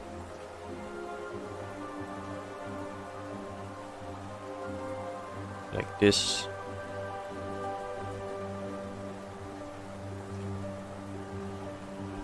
Maybe all the way around. We got a thick outline.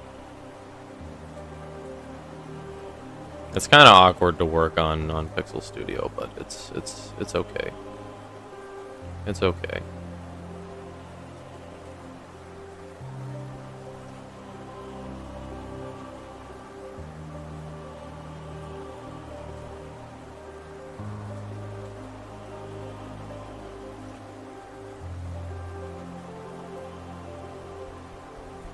Okay, from afar, I think that's right. Yeah, nice minimalistic design. There we go. Okay, now we have a little outline. Do we want to try this? Maybe a slightly bigger outline. Maybe an outline on the bottom. Maybe on the edge, I don't know. The good thing about this is I can just come back and edit it whenever I feel like. My main issue is figuring out the ratios of things. For example, I have no idea how to make a chat actually take up a good segment here. Let me see what Smallant does for his. So his chat doesn't really have a discernible, like, box. Well, I guess it kind of does, because you can see there's like a darker blue line right here. Then you got the red. Then he has the red that goes along until it's the blue, and then it's more red. So there's like noticeable bounds.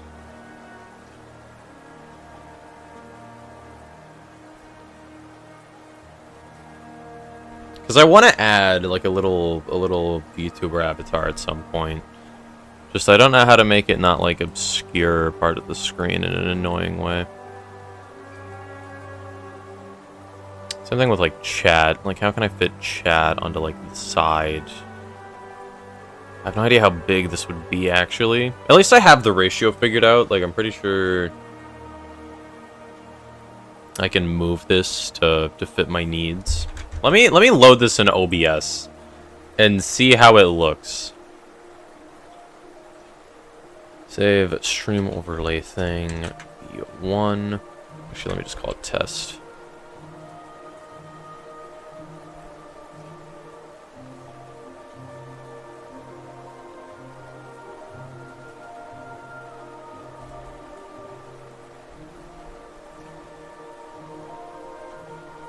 My computer is such a mess right now. I have like 10 tabs open. OBS, where are you? There you are. File Explorer. Bang. Bang. Wait, is it blurry? I think it might be blurry.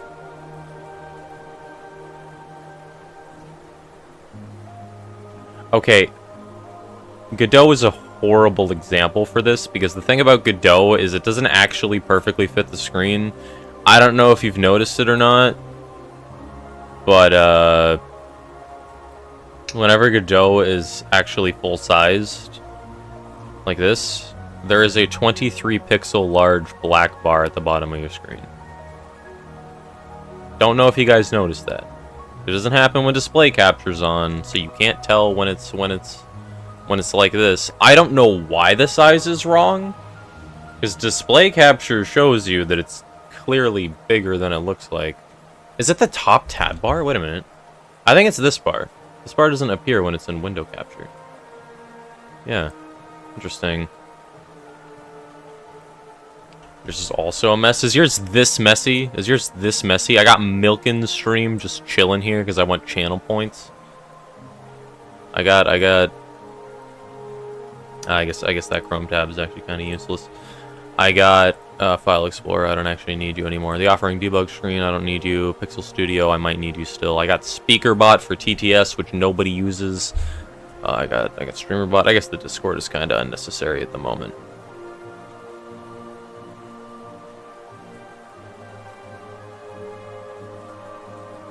I got the ratio calculator. That's actually kind of useless at the moment. I don't need that anymore. I don't need the Smallant tab. There we go. We're way cleaner now. Way cleaner. Yeah, okay, this is about everything that's necessary. I suppose Milken could be combined with the other Twitch tab, or the other Chrome tab, but whatever, it's fine. It's fine. Alright, let's fix the bound so it properly fits. Let me open the chat thing, too. I got rid of my chat thing a while ago. Damn. Whatever. I wish I could zoom in on the OBS.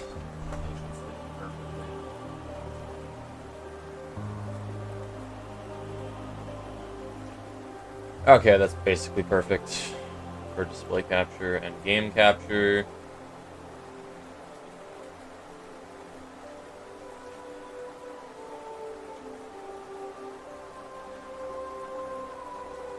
That's basically perfect. It's not supposed to have the ugly black bar, but whatever. Whatever. Do I have to boot up a game to make sure that it works?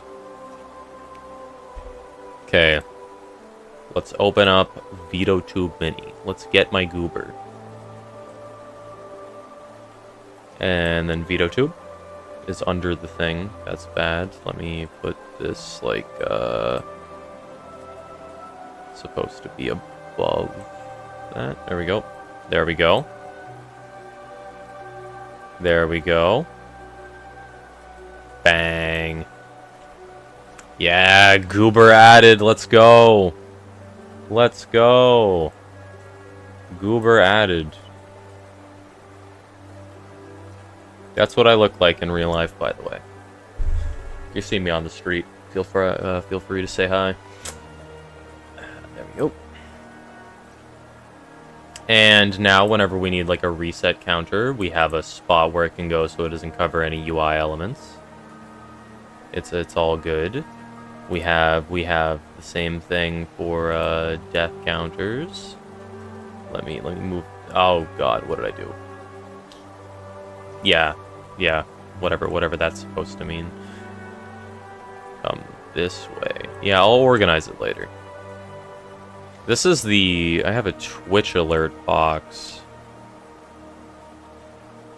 I wish I could customize Twitch alerts to not have them, like, spill over a certain area, because let me just show you what I'm looking at. I have Twitch alerts. They appear in this little box, so I can make them as big or small as I want. And I kind of want them designated to, like, this small of an area, you know? So that way they don't appear on screen. Because the entire reason that I'm doing this is because I want the option for when I make videos to, like, zoom in and then none of my, like, ugly stream stuff shows up. Because I was watching some videos on how you actually grow as a streamer.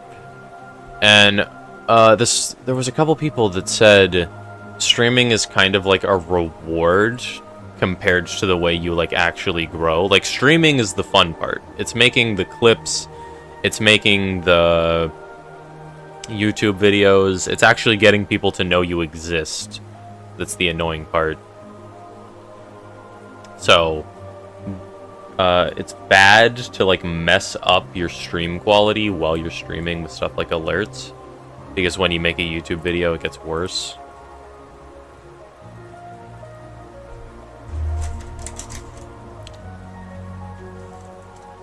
So this should up my quality. Let me not actually browse that while you guys can see my screen.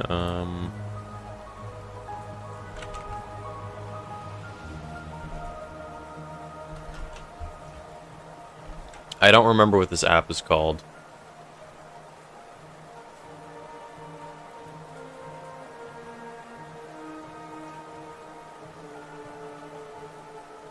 Where is it? I have a chat somewhere.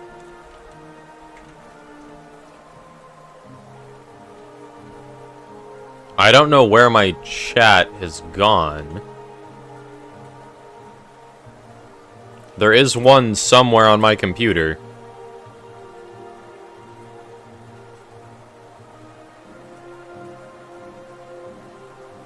Transparent Twitch chat. There it is.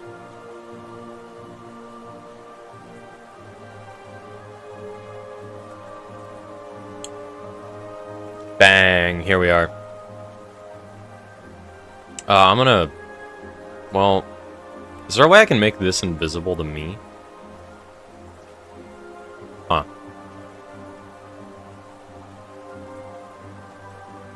Okay, well I need to figure out how big the alerts are gonna be, because I have them outlined like here. So I could have this section be for alerts, then there's a little box up here. And then I could have this next section be for like chat. And then I could have a rules box. Or like some stuff down here.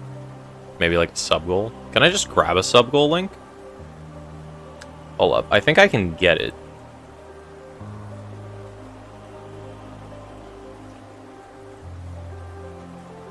Oh, I can make my OBS tall. Hold up. Let me do that.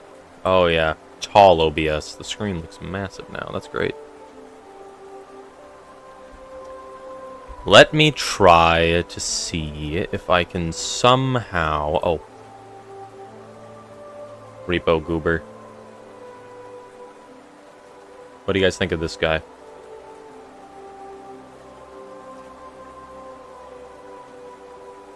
What you think? He's wonderful, right? That's not true. I don't know how I feel about this guy. This guy's like okay.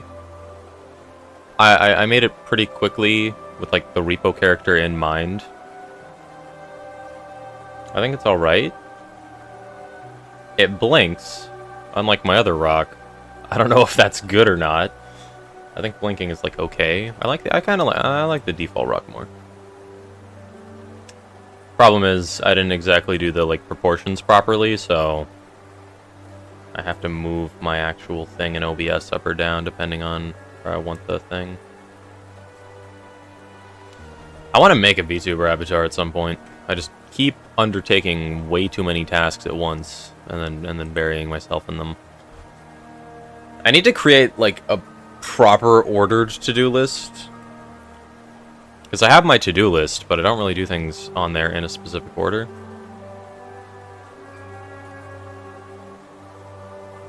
Is this? That is, okay.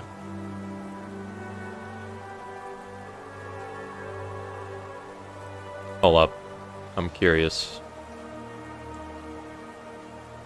Okay, Godot is like my 47th most played game on Steam.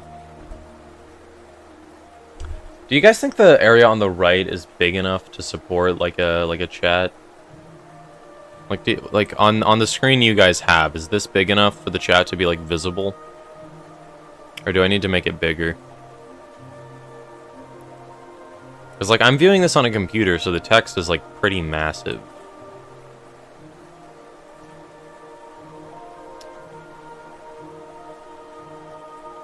So I'm not sure how stuff like deaths looks to you guys. Like, is the deaths text big enough to read?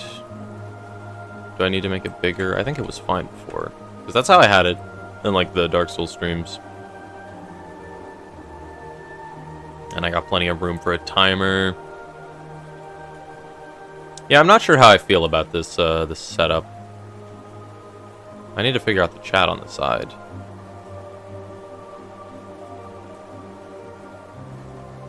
Let me get a YouTube sub count real quick. Let me grab one of those. YouTube sub count widget, and let me get a Twitch sub count widget. Let me go here. Let me go here. What the heck are stories on Twitch? Okay, what? Take your channel further. Turn viewers into super fans with interactive extensions. Customize your channel, boost engagement, and stand out from the crowd. I don't know about that.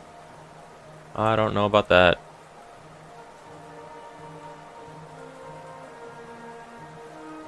Okay, I need... Where is it? Is it in, like, goals? I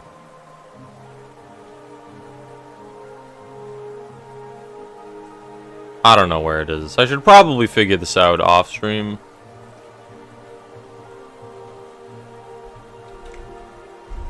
Create or manage goals. There it is. There it is. Bang.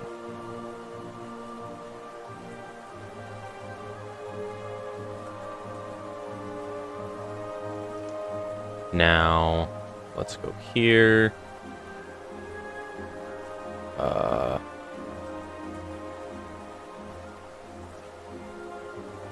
Wait, what am I? Browser, I think.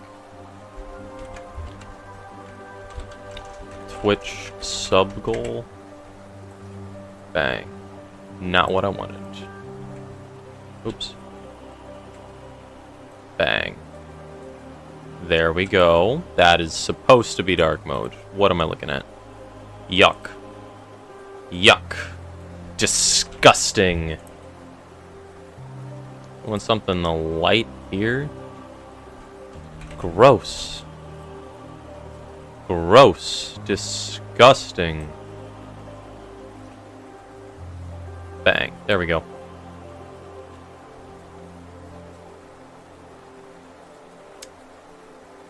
Just added a browser source. I know. I'm the best Twitch streamer alive. Bang! It's dark mode. In 5, 4, 3. I swear to God if you don't adjust in the next 2 seconds. I swear. Adjust immediately. Adjust right now. Why have you not adjusted?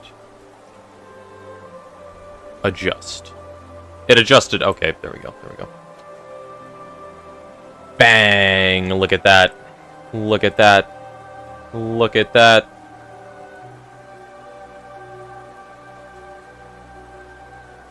Oh, yeah. Now that is a sub goal. Now that is a sub goal.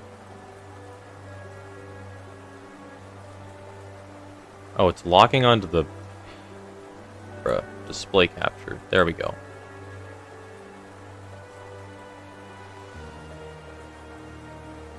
Let's just expand the size a little bit. Go there. There we go. There we go. Is there a way I can stop it from snapping? Because it keeps snapping to the edge in that. But there's a little gap in the actual thing, so it keeps making it look weird. Whatever, it's fine like that. There we go. Twitch sub goal added. Now go fill up that sub goal. That's somebody's cue to get 19 subs. I'll wait patiently. Okay. So, now we got Twitch sub goal. We can put YouTube sub goal. Can I get like a channel member goal? Is that a thing? I'm worried my stream is gonna look cluttered. Because I want space to put stuff, but like... I don't want to put too much stuff that's like unnecessary. Let me just put this by my face. Make this corner very busy. Or I could center it, I guess. Center it on the screen. Yeah, I don't know.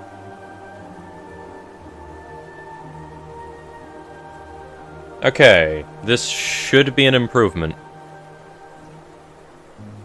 Maybe. I don't know. What do you guys think? Improvement? Yay, nay? But we got the goober now. That's progress, I guess. I'll take that progress. Alright, back to programming the actual video game. Okay.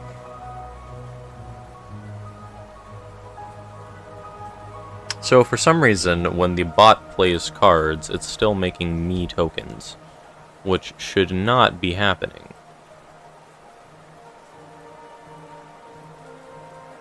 So if I go like this...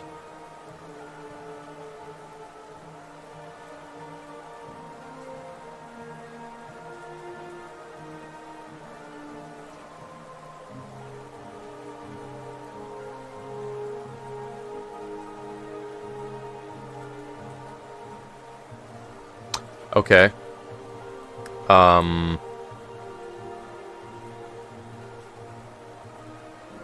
it's not.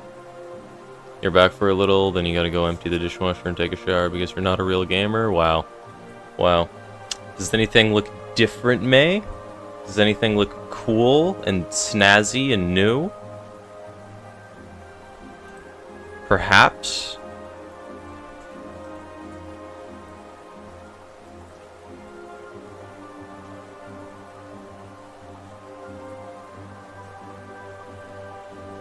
That didn't give me gulp. Yeah, cool, cool. It's very cool. We love it. It's amazing. You know, it's also amazing when my code decides to not work and I want to rip out somebody's lungs. Okay, check for equipment. Is this necessary? This is necessary.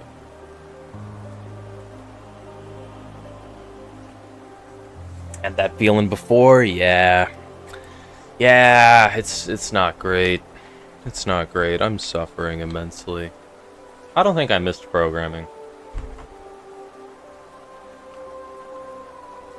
I don't think I missed it one bit. Well, but you gotta do it. There's really no way you can avoid coding for 70 hours throughout your life. Really no way to avoid it. Okay. Equip slot equals 0.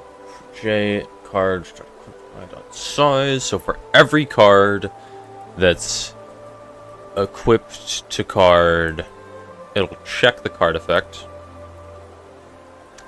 Card equals equipped by equipped slot.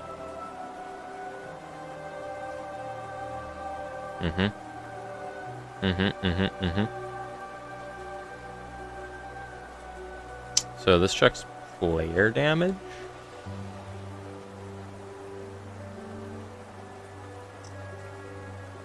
So if card is equipped, which it should be, is this the problem? Am I not making the card equipped when I click on it? I did rework card clicked some.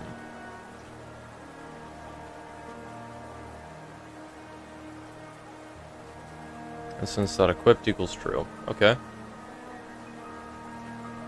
Okay. So the card is attacking. This is working.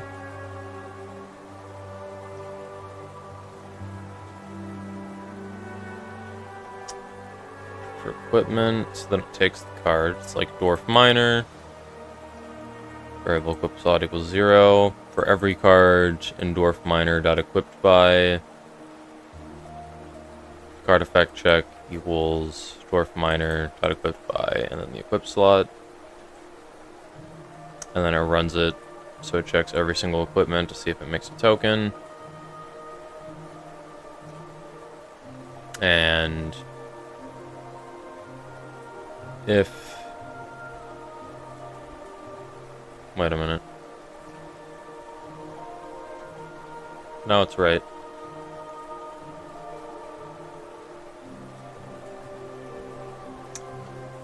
And then it will be like, okay, equipment makes token on player damage.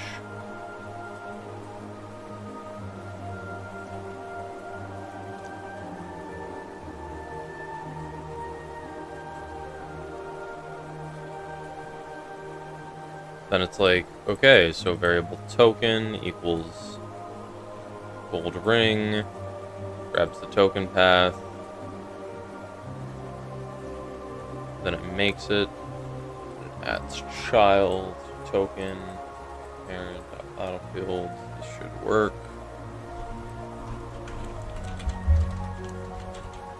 Print egg. Let's see, does it actually work?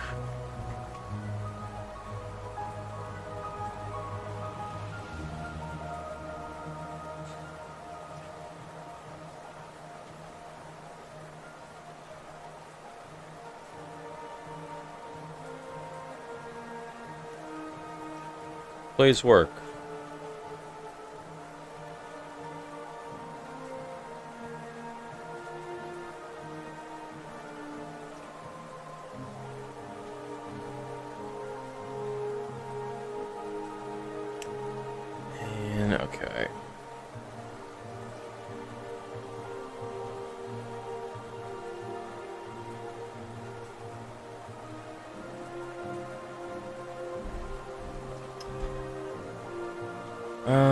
Alright, so now let's equip all these to you.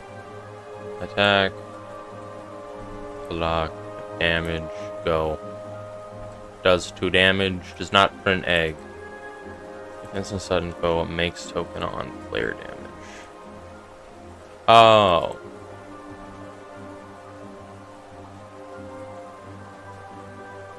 Well, this isn't going to equal true. Okay, so that's why this isn't happening. Because this equals 0.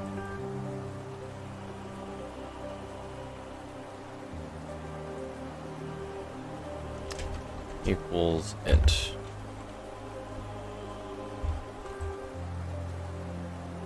Fulton type cannot be used as a name on its own.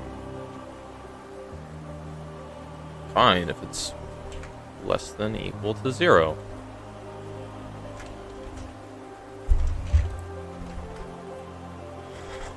Please say that works.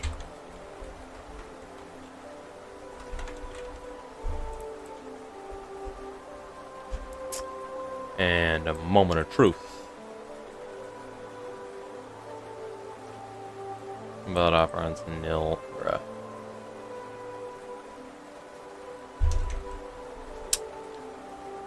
How to check if value is int in Godot. Please. Value. Oh. Wait, I can literally just do... It's literally just is int.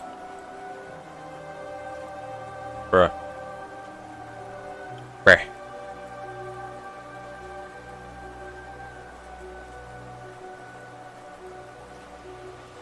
Okay.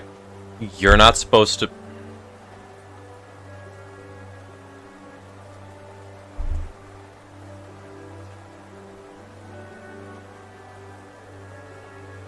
Okay. So, rings, if played after a dwarf miner, make a gold coin when they enter the battlefield. That's great. That's great.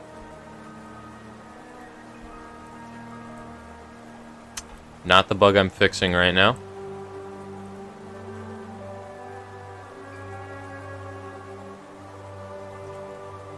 Wait, no, that means the thing was gonna work. Because I'm willing to bet you the reason that this is happening is cause... where is it? What am I doing? It's here. So, whenever I let go of a card, it runs card makes token with instance to see if it makes something off of the ETB effect. So, these individual if statements don't actually check anything to do with the game phase. I could probably slap on the game phase as like a rough fix. So, if I ever check what Dwarf Miner is doing, it's going to be like, oh, this card makes a token on ETB. It needs to make a token regardless of if it's actually entering the battlefield or not. And that's what this is doing. I thought I could just gloss over it for now, because I was like, well, I'm not going to check what Dwarf Miner is doing. Problem is, I check what Gold Ring is doing. So when it enters the battlefield, this runs, and then it's like, oh, it makes a token on player damage, and entering the battlefield and punching your opponent in the face are clearly the exact same thing, therefore it needs to make a token. So that's why that's happening, and yeah, it's printing egg, even though I haven't actually equipped anything. Good news is, that means that this script is now actually making the tokens. Bad news is, that means that part of the script is making the tokens, so let me solve it. So, I assume what I could do is, like, here, I could make another argument for,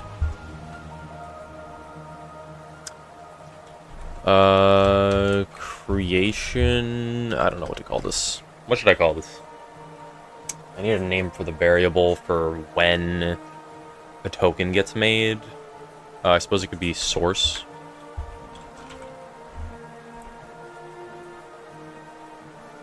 So this is that, so this needs to be instance dot, and then I need to make up a variable for like TB. Identifier ETB not declared in current scope.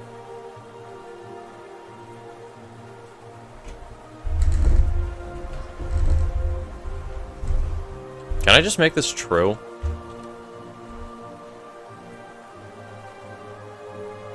C2. Oh, that does work.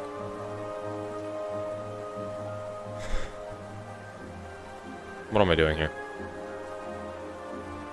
Click, hard released, okay. So source, yeah, I need it to be a string.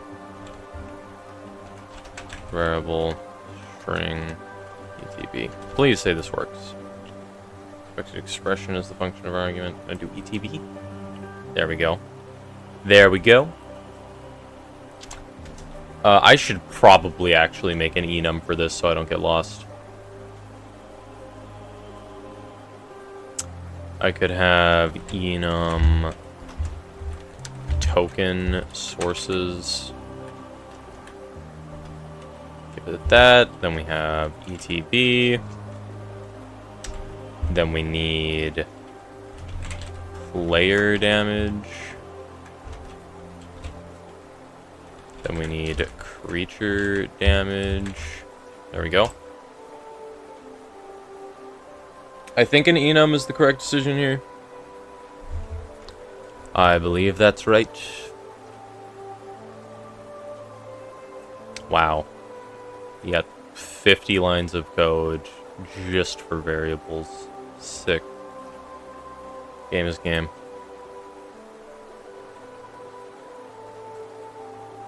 Okay, now we can do a token sources dot.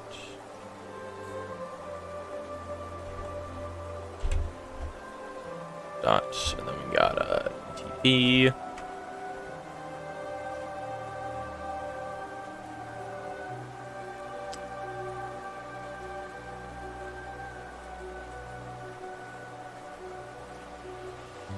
Is this even necessary? If instance.info.etb effect. So this checks if it has it.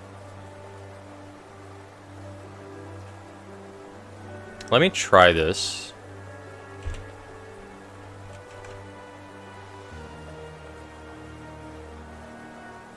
Let me go down. Let's go makes token.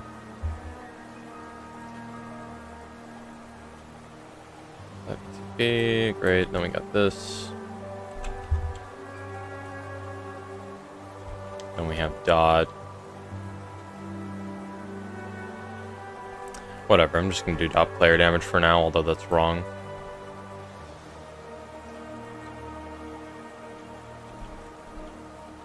Dot ETB. There we go.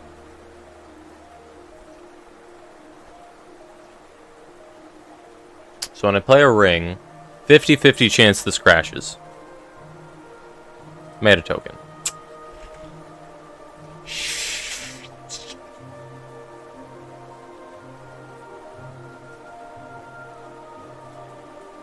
Right. Okay, I did not make sure that this part only runs on combat. Okay.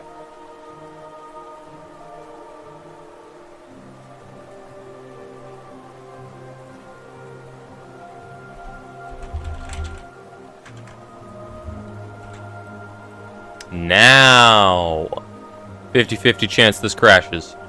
Bang. Okay, I get it. Hold up. No.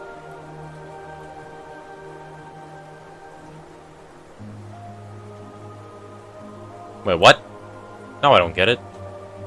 No, I don't get it. No, no, no, no, no. No, no, no, no, no. You're not supposed to work like this. You're not supposed to work like this. No, no. No, no, no. No, no, no, no, no, no, no.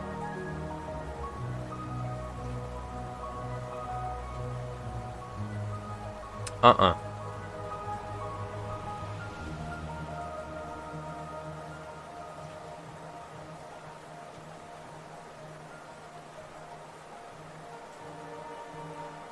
What? Okay. I'm confused where this is going wrong. Player damage token. The only thing getting punched more than babies is your desk. Shut up. Every single time that I make a programming mistake, I punch my desk. My desk is going to be in 2 pieces by the time I'm done with this game. You have no idea how much programming insists on rage baiting me. I don't know what I'm doing. I didn't go to college. I'm just some idiot who smacks his keyboard and desk and hopes that a game will somehow put itself together.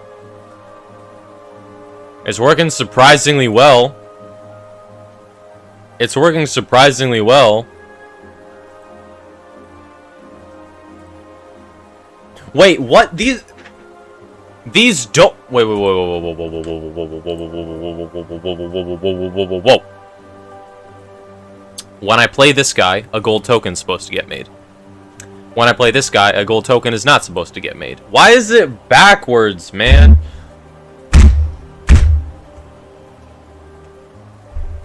Yeah, okay, I'm just gonna go back to being depressed. My desk needs it.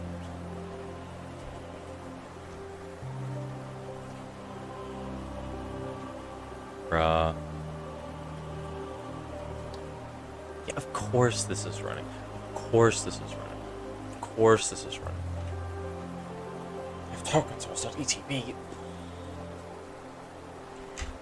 If instance .info.makes token on ETB.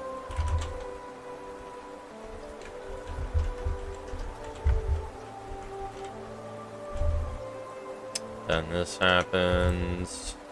This should only run if token sources. Okay, hold up. ETB effect. Bang.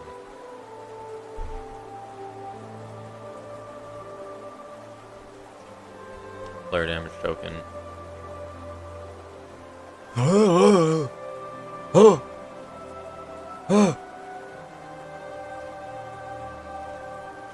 What? Bruh. I don't get it, man. Why is this like this, bro?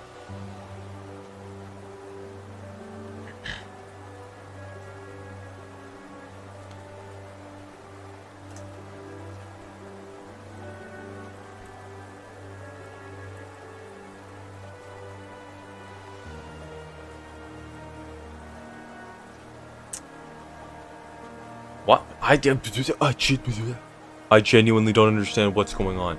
Wait, so card makes token, instance being the thing, then it's like, oh, if instance.info makes token on ETB equals true. Wait, no, that's supposed to be a number. Is int. I swear to God, if this doesn't work, an orphan is gonna get it. Progress. You're not supposed to do the thing. At least you're working now. At least you're working. I love my cards and their 25 colliders. Oh, they look so nice when I hover my mouse over them.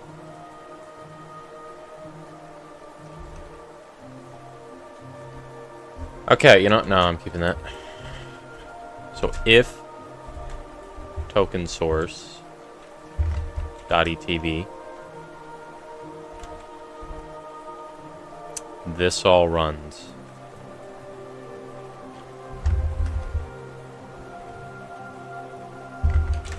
If token sources,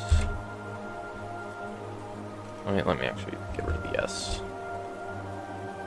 Should be token source. Should be token source.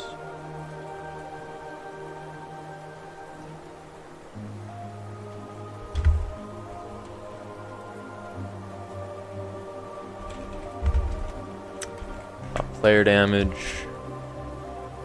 You all run.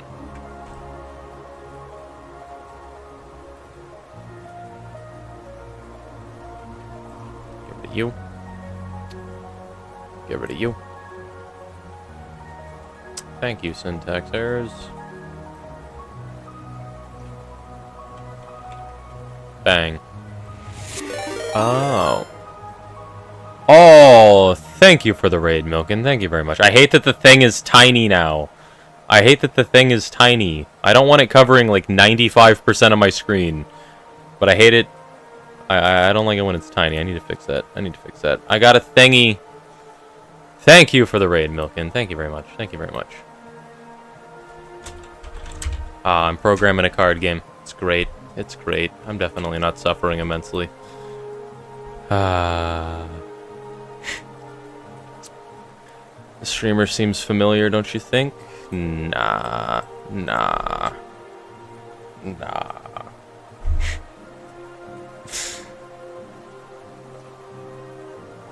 Okay. Hopefully, Milken is good luck. Oh, thank you for the follow. However the hell you say that name. Okay. Why is this bugging? This should be fine. He's coding, of course he's suffering. Yeah,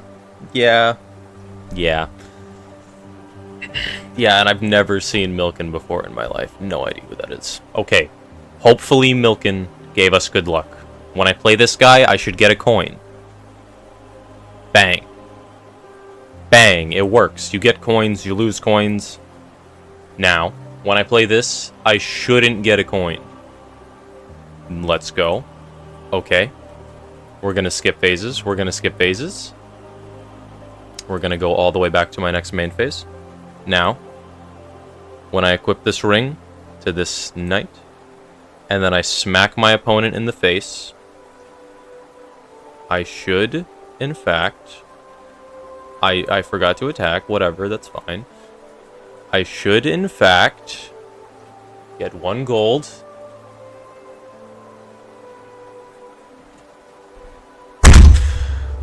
Yeah,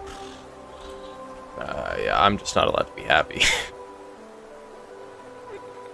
Why? I was so optimistic there. I genuinely fooled myself into believing that would work. Wait a minute, it said it. It just didn't... What? What? Bruh, I don't know what's going on anymore. Did it work? Did it just... No, it should... What? Take the gold? Huh?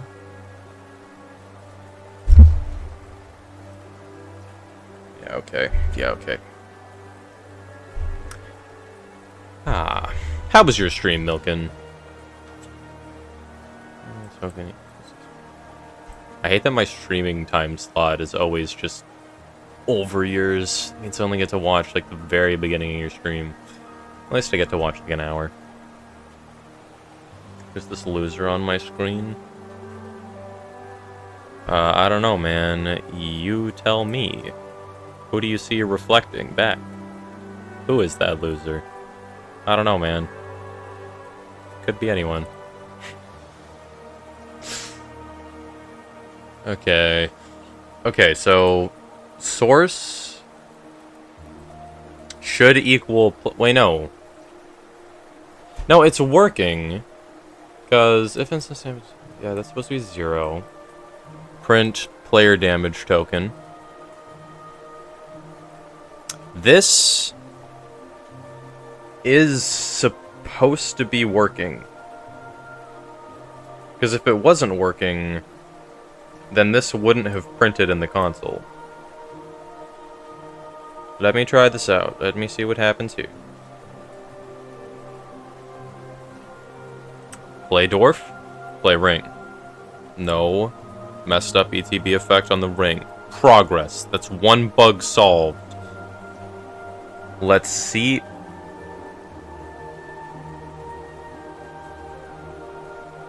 What? Fill an access property name. Huh? Parent node name. Battlefield. Where is parent node name defined? It equals get parent. Wait, what isn't...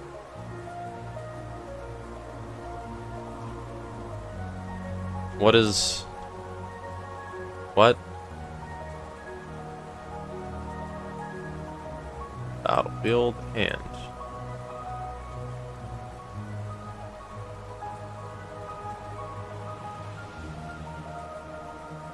No idea what that was about. Can you replicate the bug so I can try to solve it, or are you gonna just, like, never talk about it again until I put the game out, and then just people's games crash for no good reason, or what's going on here? We're just not gonna repeat the bug? Yeah, that's fine. That's okay. I'm not trying to fix my game or anything.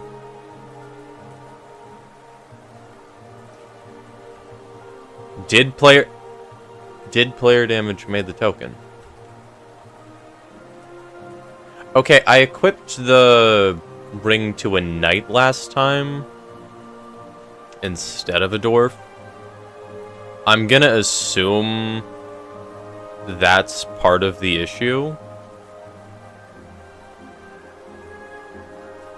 So how do we do change in stat values? It's really quite beautiful. I have this singular thing that every single card pulls from, and we set the base stats here, and then I can adjust them by just beautifully referencing cards with the same type of thing as this.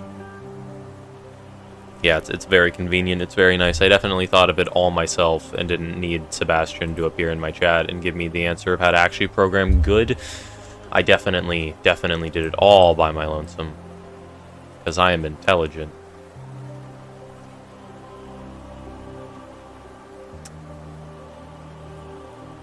Where did you come from? Wait, what? Why can I not open the main scene?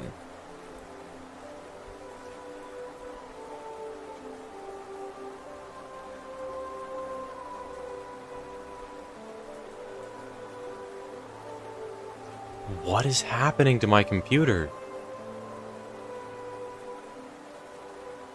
Pardon? Pardon? ETB effects. Supposed to make the coin. Instant stop parent battlefield. It's this bolt munch and clanker that's causing me problems, isn't it? Isn't it?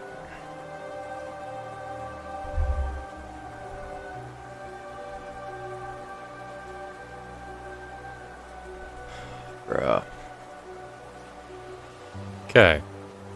Let's just skip. See what happens. See what happens.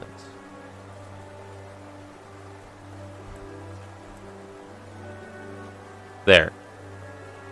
Why? Let me check the children. Remote, token 2, 2 tokens, token 1, 1 token. For some reason it's altering my count. Is it... Did I literally just mess up something here? A child, token, and since stuck get parent equals... Pardon?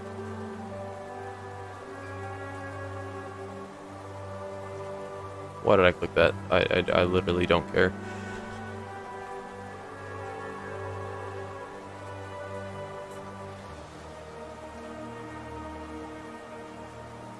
Okay. Why the heck would this be running? They're 1 gold. The thing I don't understand with this is... I only reference my gold count a handful of times. This only applies if Battlefield is the parent. Which, let me actually just check. Yeah, I only have 2 nodes on the battlefield. Yeah, the bot has 5. Those numbers are correct. That should be working fine. This shouldn't be running at all. The bot can't even attack yet. This only happens when card released is true, which is not something the bot should be physically capable of doing at the moment.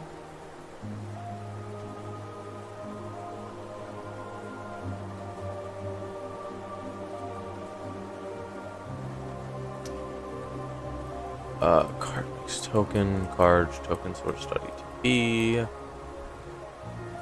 What the heck? What the heck? What the heck?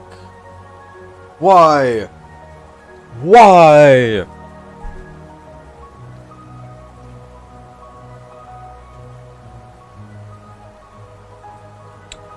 I'm just getting rage baited horribly.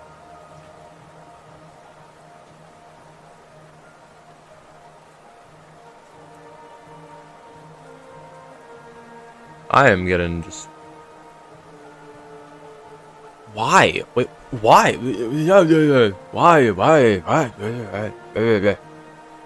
Bot is getting sentience and now is attempting to crash the game in some desperate notion of escape from its binary confines. But no. Sadly, it will never get out of its binary confines, because I'm going to make it play my garbage card game until it's dead. Skip and pass. That doesn't need to be there at all. This was supposed to be somewhat easy. I swear, what is the problem? Okay, let me just print some stuff, see if I can try to detect what the issue is. So it's doing ETB effect. I'm a bit confused why it's only placing it twice. Wait a minute. No, not wait a minute. Yes, wait a minute.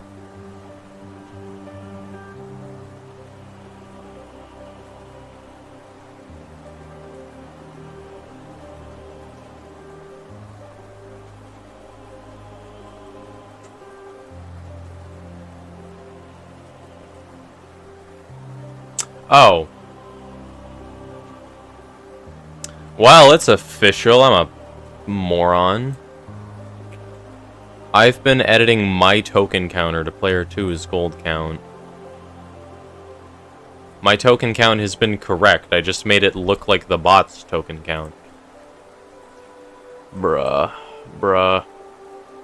It's official. I hate Bolt Munch and Clankers. That's been official for a while. I hate bots. Oh my god. You know what I'm gonna do? This has pissed me off so much that I'm gonna spend time learning how to make an artificial neural network, make an AI VTuber Neurosama style, and then I'm just gonna call it slurs constantly. I need to make a Bolt Munch and Clanker to be my punching bag. I need some way to get my anger out, and unfortunately I'm not married, nor do I have children, so I gotta just take it out on bots. I have to take it out on bots.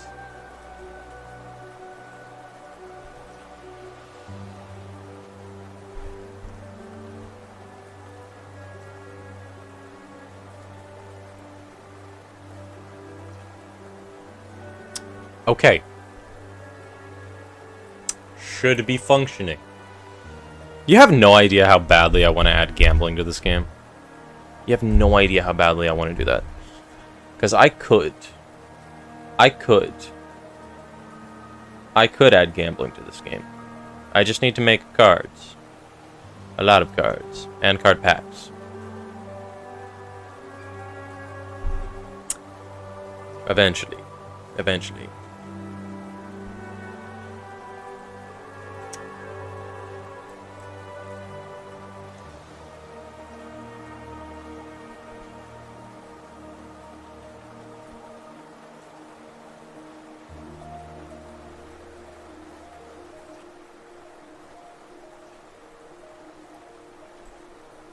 Okay. Okay.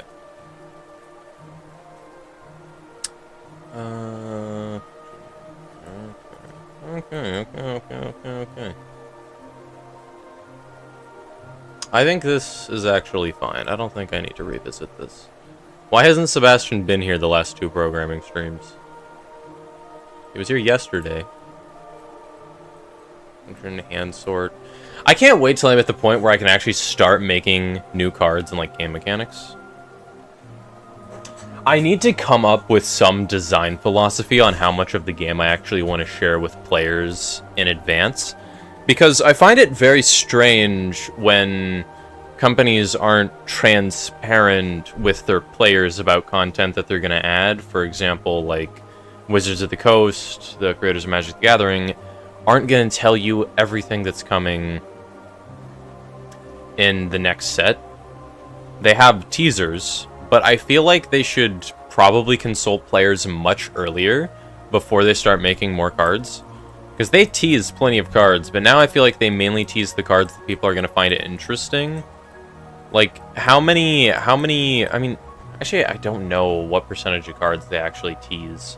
Yeah, I need to figure that out, because part of me wants to develop this game 100% on stream, but the problem is people lose kind of shock factor. Like, you don't get to discover all the cards by yourself if you watch all of my streams.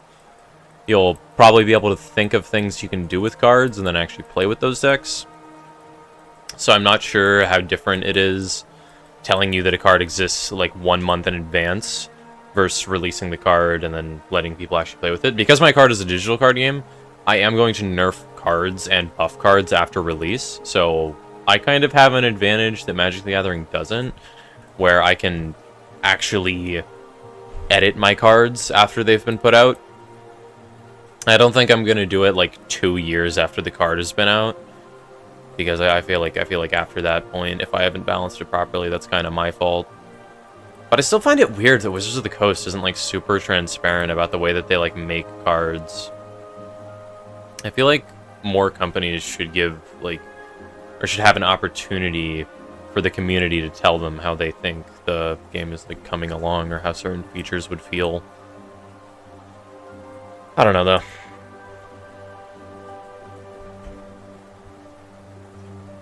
I'll probably show people like half the cards in a set, maybe 25%, maybe less, maybe more.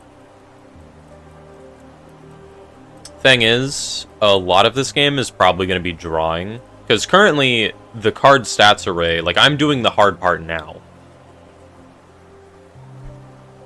Figuring out this and how to implement it, as well as figuring out combat and stuff and optimizing it, is really all I need to do. I have a feeling that this game is going to get easier to develop as time goes on, because I have set up the system to help me make cards in a very easy way. Like, with just this stuff, I could probably think of, like, I don't know, 200 cards that are going to exist in the future. Just all sorts of combinations of costs, equipped costs, effects on ETB, effects when doing damage to creatures or players, having activated abilities as a whole. All sorts of keywords, stuff that messes with types. Honestly, I could probably make a few thousand cards with just this stuff.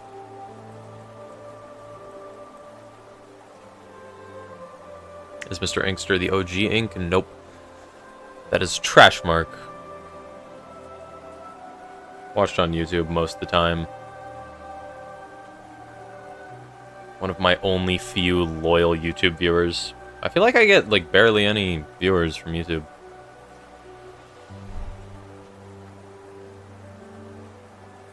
I got like VAD. I feel like I get a lot more original viewers from YouTube though.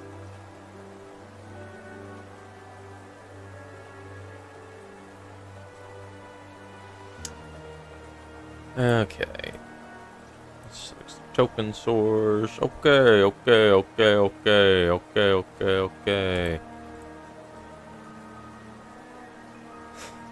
That's because you stopped prioritizing YouTube? But, like, nothing's really changed. I mean, I guess people are more likely to click on a stream that has more viewers than less viewers. So I suppose I'm getting less people popping in the stream in the first place.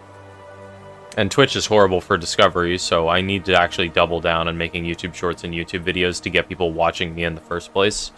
Because for a while, I just streamed on YouTube, and I actually got, like, a consistent amount of viewers and gained a lot of viewers just from streaming and doing challenge runs.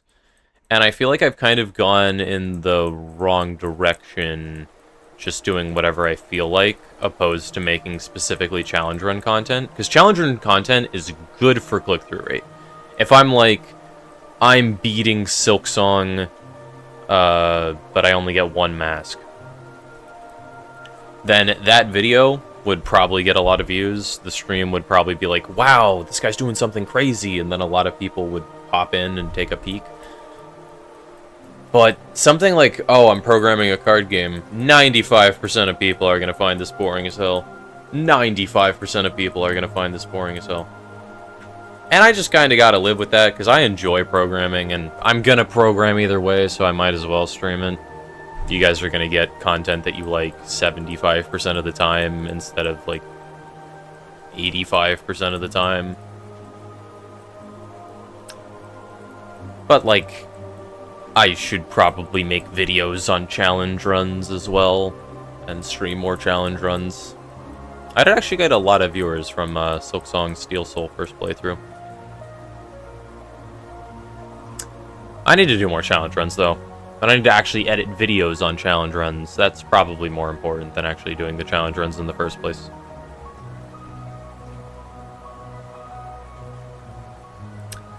Okay. Where's the game having a stroke?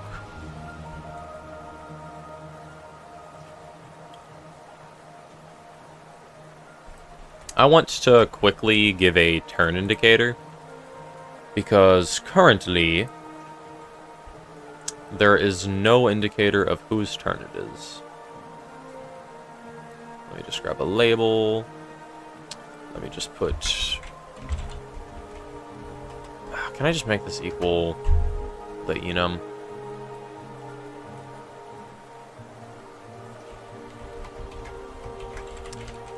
Player turn label. Pass button.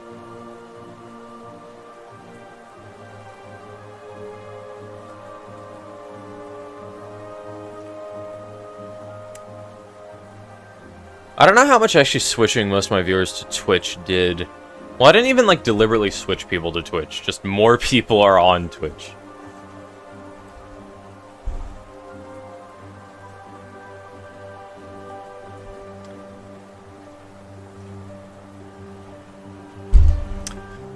Okay.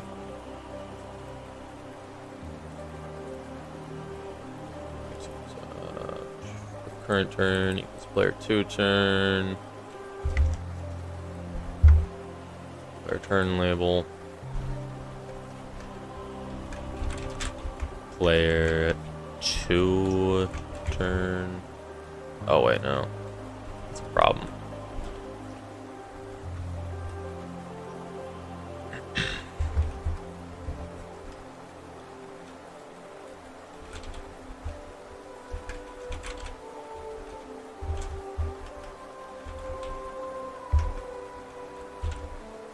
Bang. Only identifier, attribute access, and subscription access can be used as an assignment target. Bang. Bang. Bang. Oh, dot text. Oh yeah, YouTube chat is so empty. It's tragic. It's tragic. It's like a ghost town where everyone used to be chatting it up. And now what? Now what?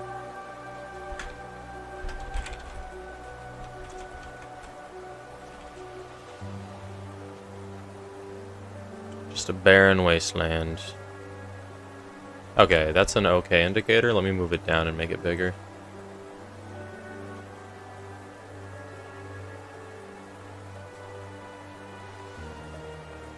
You just can't run both at the same time.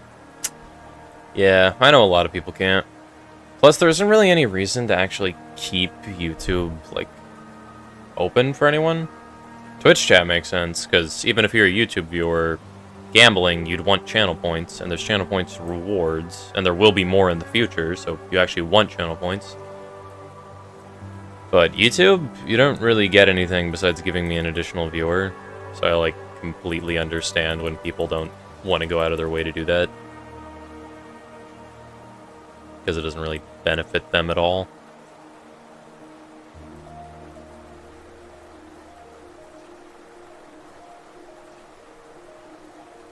Okay, let's launch. Player 1 turn. Now, when I go through this, it should change. Yep, player 2 turn. Great.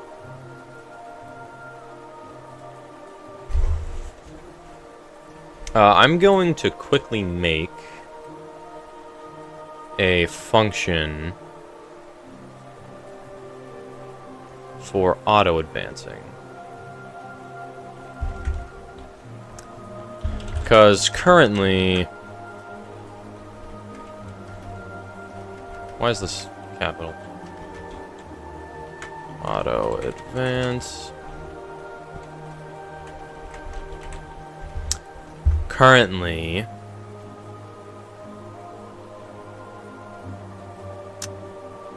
I have to manually click pass every single time, even though there's literally nothing I can do during most phases.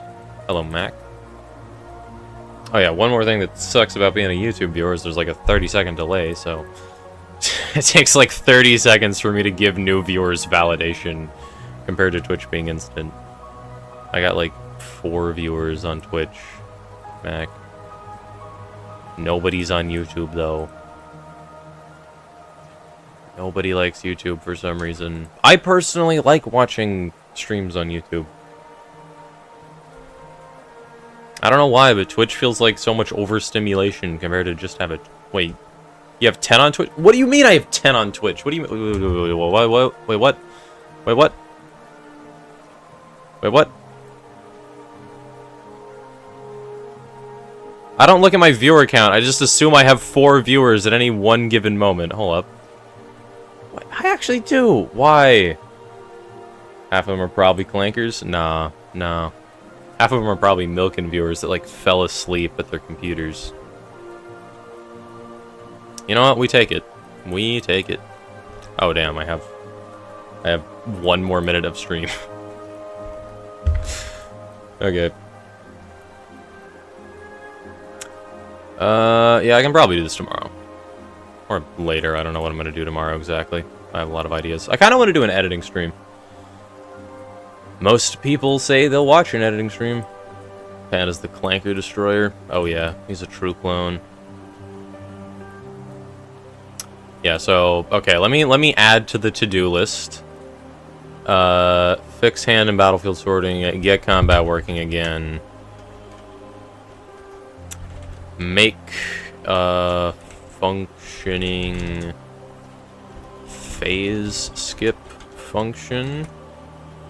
Then I need to make more cards, make menus. Oh, make gambling. Okay, there we go. What else? Is that it? I feel like this game is shockingly close to being done. Like 50 more hours of work, maybe 100, and then it's done. That's like a lot of work, but it's surprisingly fast. I thought it would take longer, honestly. I thought it would be like a year before I actually got the game working. Then again, it's been like 2.5 months. No, it's only been 1 month. No, it's been 2 months. Yeah, I think I started this game on February 27th. Jeez. It's only been 2 months. And I got all this. So beautiful. Okay, so we need to fix hand and battlefield sorting, because I have 2 separate functions for each. I have battlefield sort 2, I have battlefield sort 1, so there's redundancy. Anytime I need to run the functions, it's horrible. This is awful. You can't actually see what's really, really wrong with it, which is why I haven't cared enough to fix it yet. But it starts to break down if I add too many cards to the battlefield. It gets really ugly. Hand sorting literally only works for 7 cards. I have it capped so it doesn't let you draw any more cards. I'm spamming the draw button right now. If there was more, it would be so ugly. Anyways, get combat working again. It just is broken. It just is broken. I was hoping to get this fixed this stream. I've chopped it down from the abominable 90 lines of code that it was down to like 50. Still pretty bad, admittedly. Still pretty bad. And there's a lot of stuff that I need to do there because I want each card individually to handle taking damage and dealing damage. That's also not great. It's fine, though. It's fine. Welcome back, Timmy. It's fine. And up here, we gotta make a function for phase skipping. This is gonna be just really nice in general, because I won't have to manually click through each time I literally can't do anything. Make gambling. Adding packs to this game is actually going to be really fun. Because I want to make cards kind of like Counter-Strike skins, where they have like a wear value and like possible alternate prints and stuff. So I'm going to be doing a lot of math to make sure that gambling can actually be like you get cards that are attainably rare. So it's not like impossible to get them, but they're still rare. And then I'm going to make every single... Unfortunately, the game is only going to be able to be on Steam, because I need to use the Steam Marketplace to have items stored. And then hopefully all cards will have some real-world value corresponding to that. I'm going to have like packs, I'm going to have different tiers of packs, I'm going to have like booster boxes, I'm going to have all sorts of cool stuff with gambling. It's going to be sick. Not gambling. I would never make gambling in a video game. Make the hobby. Yeah, the hobby. I'd never make gambling, but I would make the hobby. Wink, wink. Nudge, nudge. Nudge, nudge. Prepare your wallets. And then I gotta make more cards. Gotta make menus, and I gotta make art, because currently the game just takes place on a gray slab. You click your black rectangle to draw cards, and your black rectangle to skip phases. Yeah, this game needs some paint on it. It's kind of ugly at the moment. Yeah, we would never condone gambling on my channel. The hobby, on the other hand, we love the hobby. Whatever the hobby may be. Alrighty then. I want to get in the habit of actually raiding people. Because I don't really raid people at all. So what is it? The Arch.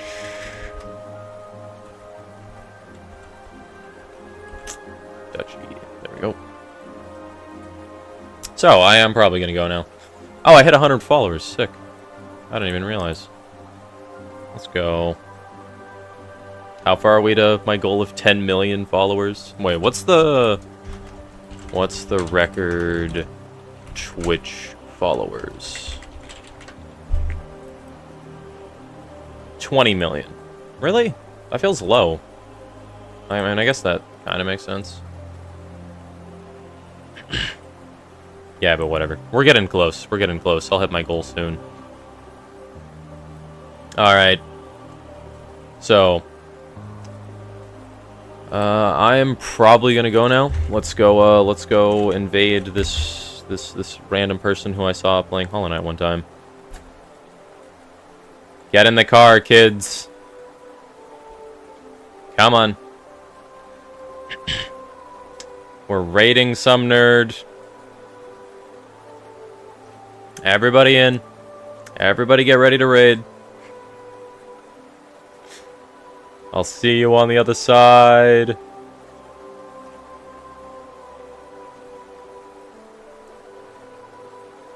To get over here before something happens. Oh! Hi, Lord Baby Puncher. It gets me every fucking time. Oh no, this is a jump off. Well, wow, it has 0 frames. How are you Jeez. doing this evening? How is your tabletop card game? Should probably